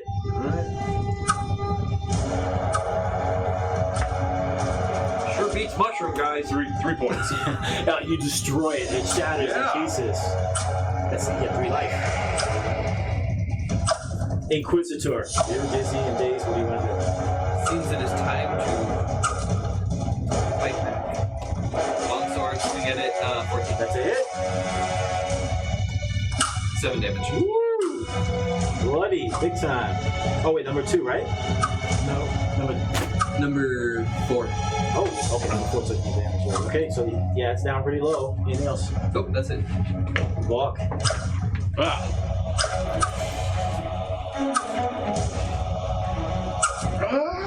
Did they tell you to walk that way? Yeah, it is. 10. That is a miss. No, then Damage. I got 19 on the I thought that die. was a 10. That is a hit, and it is destroyed. Ten damage. And when the last one gets destroyed, the music starts playing from that strange box in the far corner. The room falls quiet. There's shards of wood everywhere. And, We will never talk of this. I'm doing this. all the staffs and the weapons on the wall disappear except for the one staff. It's a dark wood with a amber crystal. It's pretty crappily cut, sitting on top of it. Hey, this seems like it's up your alley. What is Sure that? does seem like it's up my alley. Yeah, I'll go over to it. Okay, and you go and you stand. It's really tall for you. I mean, it's massive. It's used for a walking cane for wizards, and it's kind of heavy. You can make a Arcana check for me, please. And you need a 10 or higher. Yeah, I got like a 17. Staff of Tremors. Okay, you want to write this down? I'm going to tell you what it does. So I'll tell you what it does, and I'll give you the specifics. Is anybody else going to want a chat staff besides me? No. I can't use Staff is I could use one, but 5-foot staff. Better for you. If you have the staff, basically what you do is you run it to the center of a bunch of enemies. And you smash it on the ground. You can only use it once per day, right? And then everyone around the adjacent of the person with the staff has to make dexterity saving throws. If they fail, they all fall prone. Okay? It means they get disadvantage, and you guys have advantage on attacks. So, What's the dex check? the dex check is Based on 10. Dexterity saving throw plus your modifier. 10, whatever your modifier DC is. 10 plus mod. Spellcasting mod? 3. Yeah. 13. And if they fail to roll, they fall to the ground prone. They suffer disadvantage. They have disadvantage if they like. Yeah, they fall prone. Yeah, disadvantage if they attack. Regardless of what they do on the ground, they're disadvantaged. And if you attack them, Is the staff enchanted like +1 or anything like No, that? nothing. Okay. it's basically you have it on your back, or you sideways because it's so big, and you take it. But the only bad part I of mean, it I'm is, a halfling. I'm not like miniature. I mean, I know. Even though it's not a +1 weapon, is it considered magical? Like Yes. we're attacking something Yes. that needs magic to hit? Yep. That's That is a magical weapon. The only bad part of using it is you're putting yourself in the middle of a bunch of enemies. But by doing that, you're allowing your friends. That would have been great for you just now. Yeah, it would have. I know. So, all right. He looks like a big bruise, like the. Other than Well, I'm waiting. If he doesn't say anything, I'm over here Walk it watching off. you guys I say, Walk it off. dance to this music. there's no worries. I do not need any healing. But I will cast False Life again. Okay. It's only 5 times. So. How far are you down? My brain, knowing your character, I think you're down 3. Yes. I'm still pretty high up there. other than the mannequin and the music box, and the broken stuff all over the rooms, there's nothing else that you can see in here. I want to check the mannequin. It's a mannequin that's used for martial arts. It's all beat up, and it's nothing special. Now, you said on the wall behind the mannequin was like something about fighting with a dagger. Well, you see, they're illustrations of different attacks and defensive, like instructional drawings all over the walls. Because since I sometimes fight with I know I'm not looking for any bone. I'm like, oh, I like look at my daggers. I'm like, No, and basically, Fistandia uses this run to practice all hand-to-hand combat and stuff like that. There's scorch marks all around the ground, so she probably caps some lightning bolts and that kind of stuff. Anybody else want to do anything in this room? I want to investigate for any type of hidden. Other than, you don't have to roll. There's nothing else hidden there other than this musical box in the door. There's a window, and you look outside. You see the purple vortex beyond the glass spinning. oh, so the light that was from the. Okay, I got you. Right. Check the musical box. Looking down the box, it seems, and to meta, it is a very old 1920-ish type of phonograph. To you, you just see this round box with a plastic round disc spinning and this hollow brass horn sitting on top of it. Next to the box, there is a label, and the label reads, "Property of Hotel Lovecraft, 1920." And I walk out the room. Okay. And at that moment, the room falls quiet, the music stops playing. Okay. Nothing else of value is in this room. Okay, let's check out next to it. You sure you want to go in first this time? I'll go in. I will let you take lead, yes. Have fun. All right. You guys will eventually figure out what to do and what not to do when you go to these rooms. Hopefully. As we don't burn walk the in. entire mansion. Who's going to open this door? I'll do it. Unless you want to check the door first. I'll check it first. Okay. Let's Do a perception. do this the cautious way. I believe in caution, but I have a suspicion No that, traps, the door's that unlocked. these doors are Door's not probably trapped or relatively locked. safe. I'll open it up. All right. And I'll look in before I go in. Let's get that out. Oh, here's the library. Oh, okay. 12 shelves filled with books line all the walls of this room. 2 more shelves run in the middle of the room with a 15-foot space between them. There are diverse stacks of books throughout this room and chairs. You also see different size books. There are books that are small as a notepad, other books as large as a gate. There are several reading desks with cozy scarlet chairs next to them, and the smell of paper and cats are strong in this room. There are cats moving about that seem to pay no mind to How them. do they get in and out with the door closed? Actually, say kind of slightly open, aren't they? These doors. Oh, they were all slightly open. Oh, I thought it was. Well, not the exercise room is closed. Oh, okay. Let's make collectively a perception check of whoever gets 14 or higher, please speak up. Nope. 18. 12. No, 11. As the rest of your party is scanning and looking at this room, over on this shelf, there's the spine of a big gold book. And it looks familiar. Okay. I'll walk over to it.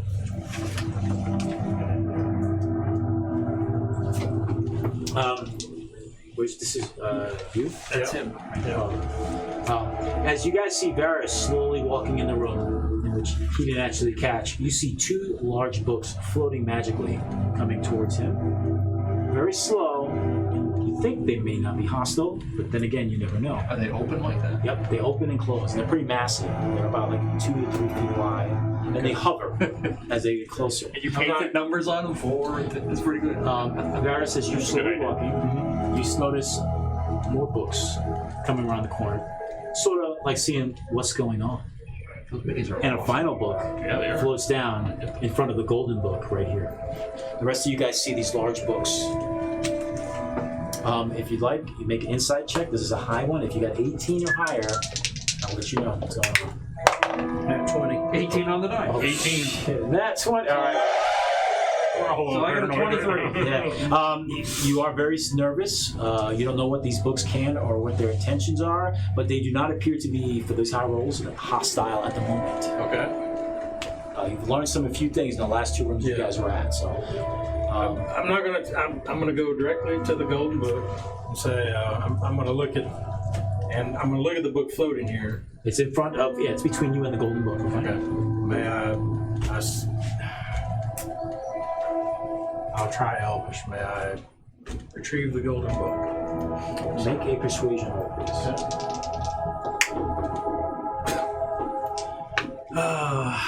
Not with a 2. It just sits and it's hovering, not doing anything, but it's blocking the way of this golden book. What would you like? Yeah, I tell you, there's the books here. Okay. Don't touch anything. Now these two books are sort of in this looking. You could, I mean, the opening towards you Seems guys. as long as we don't Okay. touch anything, we're okay. Well, we gotta touch something. Right. Well, we got to get the golden book. So I think I'm gonna move on in, and that first one on the right side. Okay, move your character in there, please. Yep. Thank you. Sort of goes lower to the ground where you're at. What is this? What does this book say? What is the words? It is the text is moving around. It's almost gibberish. You can't even figure it out.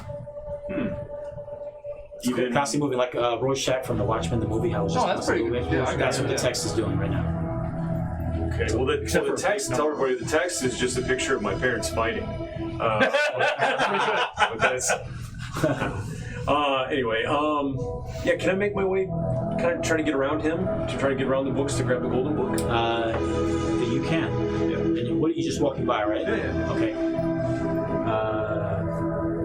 10, 15, 20, 25, 30. The book does nothing to you, but sort of moves back and turns like that. Okay.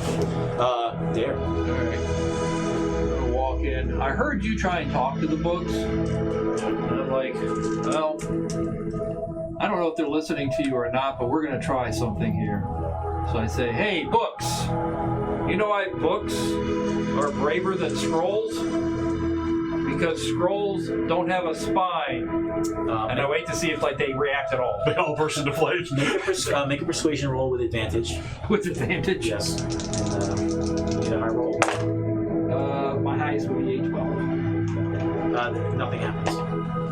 Well, that didn't work. The advantage, yeah. 15. The dad joke defense. did not work. These books are hovering, they're large, they're flying around. You see your party slowly, very cautiously going into this room. Door behind. No, wait, no. This mansion is mine! I mean, They didn't notice I'm red. I am the door. oh my god, I know why be opened up. Alright, well, I'll go up to one and Infernal go. So you got a book on pie to the 1 millionth place? Are you going to ask a question in Infernal? Or is that the question? Yeah. Yeah, Infernal. And you're going to ask a pie as a what? Do you have Do you have a book on the pie to the millionth place? Essentially a number. 3.14. Okay, make a speaking in. Hold on, I just want to make sure before I do I have a missile listed. that. Infernal, make it with advantage. Oh my god. 15 or higher. What is? Okay, I'll just roll. I don't know. Nice. 19 on the die was a charisma check or something? Persuasion. Oh yeah, with persuasion, so that would be 21. Oh, nice. As the rest of the party hears him speaking some type of criminal language, the book that is right in front of you Sacrifice the kitties. hovers up to the ceiling and then disappears behind some of the shelves. Nice. I'm gonna take the gold book. But wait, before I do it, what letter's on the spine? Now you look, and Yeah. the letter on the spine is the letter R. Okay. Cleric, this is an R. Now these books are so big. Maybe it's that, about that pirate. if you guys carry they it, like it's one per see. person. Yeah, right. If you carry it, you don't really need to carry it, but if you do, it's one per person. Yeah, I'm gonna carry this book. We've got the other one, so. Okay. You report to it. I'm also going to walk into the nearest book. Okay. So the one I guess you're talking to. Yep. I'm going to say, would you perhaps be able to... Oh, okay, yeah. Excuse me, guys. Yeah, no problem. I don't know. We gotta close our eyes so we don't see it. What is he gonna do? Gotta bring the maps inside. So do you think we should take the book? I think we need to take the books back to Candlekeep. Well, I am assuming the letter's on the spine. If she had in the notes that we found in the other room was talking about hiding the password or command word What were you saying to in the the book? book. Letters I was on the saying, spine, 7 books. would you be able to show me the nearest scripture of mystery? Let's make a persuasion roll, please.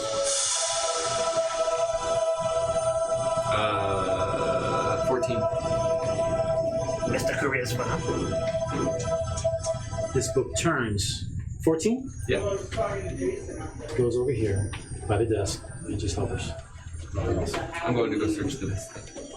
Wow, the other one. What did you ask it though? To bring me to the nearest scripture of Mistra. You see there is a book on there and it's written by Fastandia. And it's not Mistra, but Fastandia being a priest. And it's a book that talks about the arcane, natural science, religion, astrology, and planar travel. So Astrology, not astronomy. So, No, I'm asking. no, astrology. Astrology. Okay. Astrology, yeah. Stromboli. It's a cookbook. Hey, come in. A Stromboli. What? Where you're at, there is a nice treasure. As you pick up the book, you see that round stone I was describing the size. It looks like a cat head with the green emerald eyes. This is called a stone of good luck. Oh, nice. The person who holds this cat head looking stone gets a +1 on all saving throws and ability checks. Holy. Are you pocketing it? We don't know. We have no idea. And Valk. Yeah, well, I guess he went to get that book or something. We should probably leave before something bad happens, unless you guys want to look for. As long as we're not damaged, it seems like as long as we have good intentions, there's no bad effects. So. It seems like Kuman's admonition to respect the chairs also applies to the rest of the place. It's a house full of mimics. Strange. Well, I don't know if those rooms were mimics, but Oh yeah. they didn't have tongues and fangs that I saw. This is probably part of the password, I'm assuming. So, Well, we've got 2 letters, R and I. yeah, we're gonna have to go up or down. Well, we also have 2 side rooms we have gone. Let's hold the ferry room off. Was that ferry room door ajar like that? Yes, it was. Okay. First, I'll check the balcony, unless somebody stops me. No one stops you. The door's unlocked. I'll just go out. The patio is actually a semicircular patio, and it's paved with gray flagstones. It's nestled against the side of this building as you look outside. It's purple and it's illuminated with the glow from the miasmic void that surrounds this entire mansion. Glancing around, you see nothing, but you feel very lonely, as this mansion is in the middle of the nether. I will look over the edge. Carefully. Very carefully start looking over the edge and make a Constitution saving throw for yourself. Magic number's 12. Yours is very possible. Well, yours doesn't have the letter I. Oh, you start feeling I think sort of that's the dizzy, word. almost I think like that's the vertigo word. is coming in. You peer over the side, Flex my wings so I don't. and you are in basically space, floating around as you look down. This house is not surrounded. There's no support system. There's Okay. Did he just jump off the balcony? I like start running this way. No. But you also felt vertigo sort of pulling you in, but you sort of pull back and you caught yourself, took a few deep breaths. You're good. I would like to look up, or look at the wall and then look up. You glance and there is a second level above you. You see a window. It's too dark for you to tell what's in that window. The sky looks exactly like the void all around you, completely surrounded. This may not be a good idea, but we'll go in a little further first. Okay. That's me. I'll attempt to fly up to the window. If it's okay with me. Yes, you fly up to this window. The window is of a black glass and you cannot see on the inside. Can I open it? You're going to go and touch the window and make an investigation. Okay. 14. You go to touch the window and you realize that it's actually an illusion as you touch it, and you feel the solid wall. Well, I'll jump down essentially and whatever. Okay. Well, we can't go that way. The window's an illusion. You can fly? You didn't know I had wings? What, do you think this was a I bad thought they were vestigial. No, they work. All The right. chicks dig it. I bet. Anyway, I go in. Not that I'm trying to interrupt it right now. I too believe I can fly, but differently. I believe I can fly. All right, so you're back in here. I feel the gnome. For the sake of time, there's Oh. for the sake of time, there's nothing else of value in this room. Okay. Let's roll. Then I will. Before we leave, I found this weird cat skull. I know what it is. It's a stone of luck. Ooh, nice. Awesome. Would it benefit any of you? It'll benefit everybody. It'll benefit any of Yeah, us. I'll benefit anybody. Would you be opposed to me keeping it? What does it do? +1 saves? +1 saves and +1 skill ability check? Yes. Skill checks. I'm good. Skill checks. Yeah, you guys can decide. I'm okay. You did give me the ring, so I want to return You're the favor. also frontlining along with him, so I would suggest this is just the way my character, I try to play well tactically, is one of you two should probably have it, because if you're in the front line, you're the one that's going to probably take the brunt of things. The +1 saving is beneficial. So I would suggest one of you two. You go ahead and keep it for now then. Okay. We'll figure it out later if we need to. All right. Where would you guys like to go? We have upstairs and downstairs. Well, the red door is down, right? We are assuming. Because That's Tillman last. did say pointed down, so Let's go yeah. up first. We still have over here. Yeah. Oh, But yeah, we I were, forgot. I'm we sorry. were warned about the fairies, but he did. At first, he said, "Don't interact with them." Then he said, Right. "Don't interact with them incorrectly." Right. So now I'm a little more You Relax. also said that we're Relax. trapped in there forever.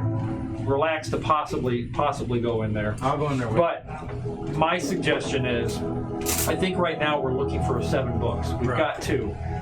Unlikely, but possible that a book is going to be in there. I suggest, since we're going to go downstairs anyways, to the red door, likely. Let's go upstairs, see what's up there. If we don't find all 7 books, then we check that. Okay. I think we should check that anyway. I think we should finish up this level. That's my vote. It's up to you guys. I'm voting not. I say do it last. What's your vote? I'm just gonna follow you. Just go ahead. Throw a vote. Oh, well, let's go check that out. Okay, so we got 2 to 2. You're the I'm tiebreaker. not afraid of fairies. Then we'll go. All right, so let's pull everyone down there, please. I've got 2 followers of Mistra and 1 I'm doubtful of. So we'll head back down the hall. Who's up front? Which Gods are one? fluid in this world. I'll be so up front. That's right. whichever one happens to benefit the I think they're more like that ooze that you hit and it gets real hard when you hit it and it goes back. Okay. Getting closer to the door, there is a breeze that you feel coming from this door that is ajar. And there is not only a purple glow, but a white glow. It's like a bright light that's different than the other stuff. Is it a steady glow? It's steadiness. Ready? Who's going in? I'll go in. You got the lucky cat head. That's true. And I am fairly charismatic if these fairies attempt to beguile my mind. Humblest of us all. You know, this area obviously is an outdoor arboretum. Before you go in, I say, may Mistra guide your speech. And I cast guidance on him. And it's concentration will last 1 minute. 1d4. That's 1d4. To saving throws? No, to ability checks. Ability checks, okay. So if you try to do a persuasion or something like that. Wait. I do not have guidance. All right. Okay. 74%. All right. So there are flower beds and small trees and vegetables around this arboretum. There are stone paths, and this area is a circular, semicircle patio. There is no sun, however. You do see two glowing orbs that are floating above the shrubs of the flower beds. Magic users know these as Drift globes? drift globes. Thank you. They're filling the air with a bright light, which is feeding these plants. But that's not what really catches your attention. Suddenly, multiple fairies fly upward from all the bushes, and they start moving around, gibbering and talking. And you guys all hear this from where you stand. To you see them looking in your direction, and they seem talking to each other and seem pretty upset. So you guys hear this gibberish going on, and you see him standing at the doorway. Sound upset. I mean you and your plants no harm. Make an insight check, please. No. Before, keep in mind if you use the guidance, you have to use it before you go to a Okay. You speak, and their chattering stops. They all hover in place, a few of them going towards each other, talking. One seems to be gesturing for you to go towards the middle of the arboretum. Now again, you see him standing there by himself. You guys hear, it gets quiet, but occasionally you hear talking. The bushes in the middle arboretum, the furthest one, the door with the flowers, opens up. The fairies fly and hover around it. You see a beautiful green glade come up from the foliage, with vines wrapped around it. The fairies that are around it are bowing their heads and gesturing towards it. A few of them are doing this to you to go further inside. One's hovering closer towards you, and again, you can't tell if they're male or female. It's a semi-translucent, and this fairy is about maybe 4 feet in front of you, hovering. You think you even hear it giggling, and it looks at you, says, and points back to this knife, this blade. It's a short sword. It's a beautiful-looking emerald short sword. You guys just see him standing there. A fairy is about 4 feet in front of him, and you see him looking over to the left. I'm gonna walk in. Okay, put your guy closer. As you do that, the other fairy starts moving away from him, heading over towards what you see also is a beautiful emerald green blade of a short sword. The fairies all gathered around. Some of them seem to be whispering to each other, pointing. You think they're either giggling, laughing, or they're just having fun. I'm going to say, no thank you, I brought my own. I'm looking for a book. The fairies start talking angrily about amongst themselves. You both are standing there, you both get this uneasy feeling about yourselves as the fairies seem to be getting agitated. Maybe you should play their game. Huh? Maybe we should play their game. Yeah. Very well, very well. I'm gonna make an insight check on the fairies here. 12. Was what you needed. You get the feeling that they're up to something very mischievous, and it makes you very uncomfortable. You start to doubt if it's even worth being there. Just feel like, and that's open, right? Oh yeah, and the outside is up. They're gonna like throw you off. There are also vines that are going outside down the walls. You see that as well. Truman did say you could get trapped there. Yep. I'm like at the doorway, like looking and watching. You do that, and a fairy comes right down next to your face and sort of points over at this blade. I say in Elvish. I am fortunate, my friend, I do not use such weapons. All the fairies stop when they hear the Elvish tongue. The fairy that's in front of you sort of looks perplexed, turns its head towards that blade again, and just points. It bows its head. And it came up out of this bush. Next one over. Yep. Yeah, so you got to go deep in there. Of course. So you guys have options of what you can do. You can do it, or not. So, Or it takes. Well, if we don't see the let us book, know we're that not you're playing. feeling like, nope, we shouldn't. I'd let you know that, after a insight check. I'll tell you what, both of you guys also make perception rolls since you're out there. Good, 12. 12. That's all. Yeah. You see there is an upper level, and it seems like some type of balcony. But you can't tell what is beyond that balcony. And How far does the there's balcony nothing to from reach. out? Balcony. How far out does it come? Like, Look at the count the space. right here. Yeah. Okay. Yep. That's the balcony Yep. edge. Okay. It's about 12 feet up. The fairies are still sitting there watching. I speak in Elvish. Do you want me to take the sword? Is that what you want? They're all bowing their heads yes. Okay. But again, because of your insight roll, you're very cautious about it. Go grab it. If they're I'm gonna. Go ahead. Sorry, I was gonna say if they're distracted, but yeah, I'm gonna try to sneak around, just fly up to the balcony. Make a stealth check. So here, I have an idea. So I take the lowest, so it'd be a 14. You go outside trying to sneak around. Several fairies come up the sides of the wall outside the void, and they're looking right in your direction. They all cross their hands like this. They're looking. all right. So Well, they don't seem to be attacking, so I can't come. you're gonna keep flying up now? Yeah, unless they attack me. Okay. You start going up flying upward towards the upper level. It is a balcony, and there are 2 glass doors leading to some type of room on the upper level. And the balcony is clear. It's all this flagstone, very similar to this, but squared off.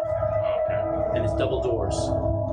And that's like the top of the house. So, is there anything you were thinking of doing? I know what I'm gonna do. So I've got 100 feet of rope. I'm gonna tie it off on my waist. You guys hold this, and I'm gonna start walking over here. It's 40 feet. That's good. That's good.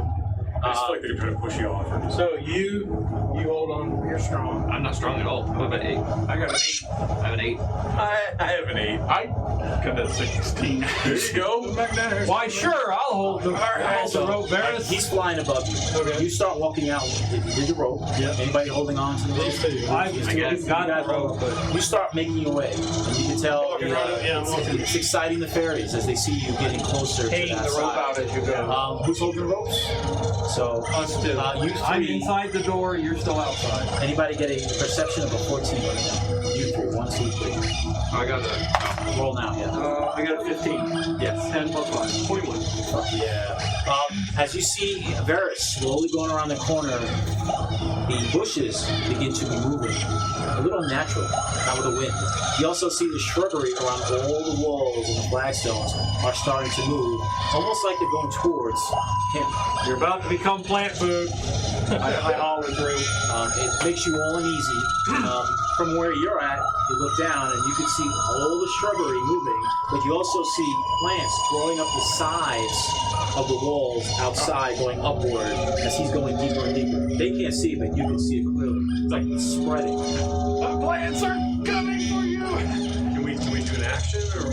Yeah, what would you like? I'm firebolt. I'm gonna firebolt the one right here. One that's closest to me that's moving. The fairy or the plant? The plant. Well, then in that case, I was going to try to throw it, but you step out. Let's roll for initiative.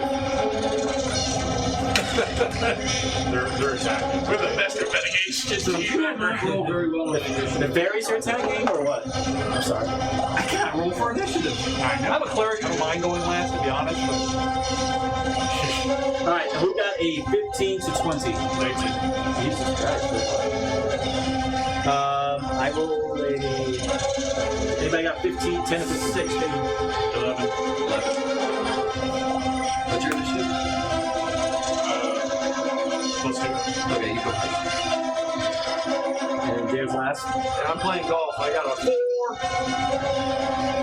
4. For bottom. I described the scene to you. You know what's going on. What would you like to do? Fireballs on A fairy that's flying around? No, not the fairy. The bush. The bush that was right there moving? Yep. Yep.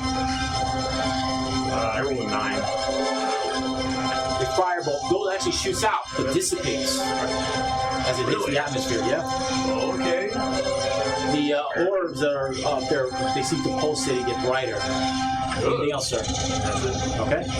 Varys, what would you like to do? Now, you can fight, you can run, you can tell me what, I mean, you can talk. So the blade is still sitting In the there? middle, not right at the front, in the middle is right there, yep. And it's hovering up pretty high. So you'd have to get up and climb up and grab it. In other words, touch the plants. Yeah. So And you hear your buddy screaming above, saying, Yeah. Just plants are coming, that's why I thought. yeah. I'll back out. I can say I'm Eat magic. You went back? Yep. Okay.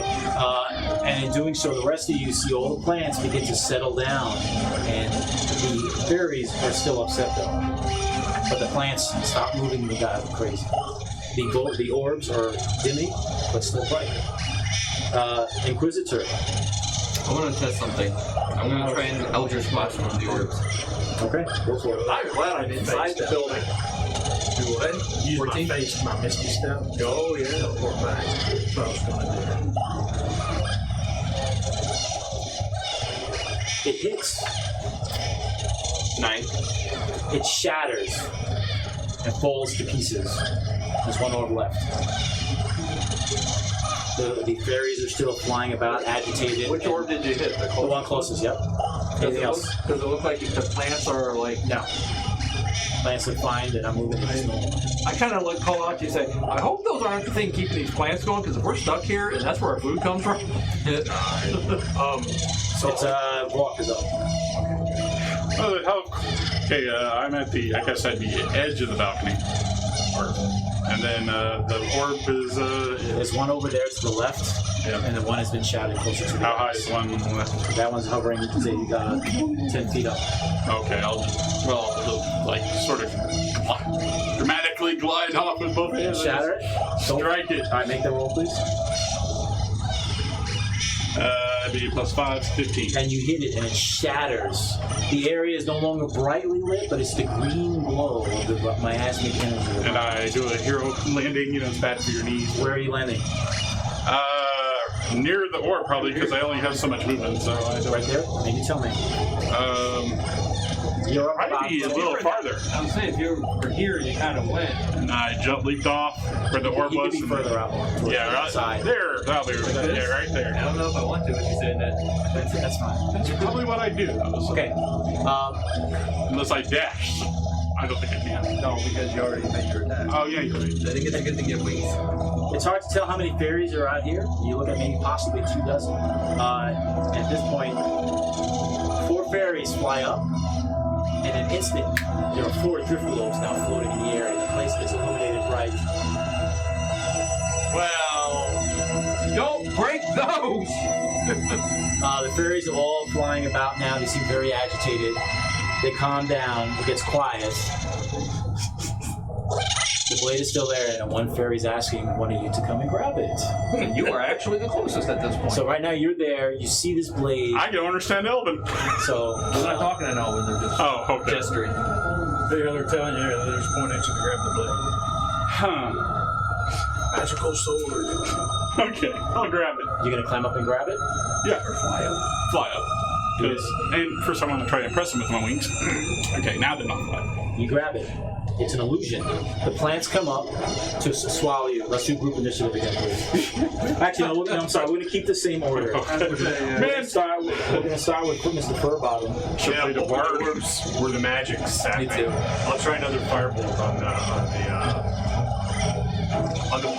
the plants. Yeah, so it's an illusion. The plants are coming up towards you. Yes. So near him, whatever plant's near him, I'm gonna Go for it.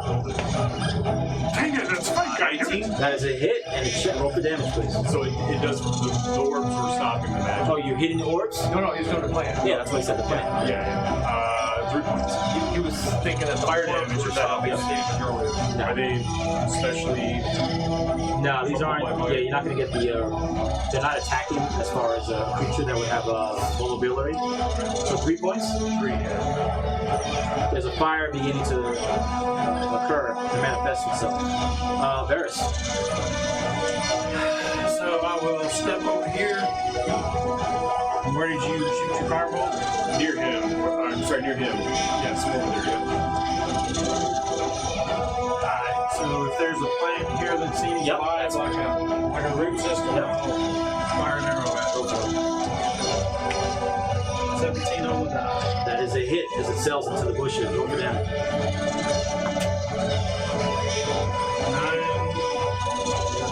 7 points of damage. After that hit with your arrow, all the fairies stop being agitated, and they almost look sad as they quickly go down and they start trying to put out the flames that you set in your arrows. The fairies don't seem hostile anymore. One of them gets up and starts doing this with his hands to you all. I will take out my water skin and go over and try and help them put out the fire. And the fairies start swarming around you, and you see him being covered, all of these fairies glowing. First they I stop, start giggling. and they start looking at you. And now all the fairies are helping Varus trying to put out the flames that he created and the damaged bushes that you did. The glowing orbs, they turn back into fairies. There's no more sunlight. Those fairies come down. They start tending to the bushes and the trees. Oh, we killed the fairies. Oh, crap. The fairies realize that you guys are not people to be fucked with.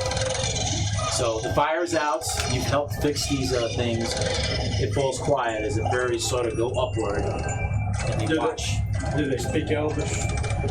Now you can't tell. Okay, ask him for a reward. So yes, I'm going to use thaumaturgy and make my voice very booming and loud. Go for it. And I'm going to say,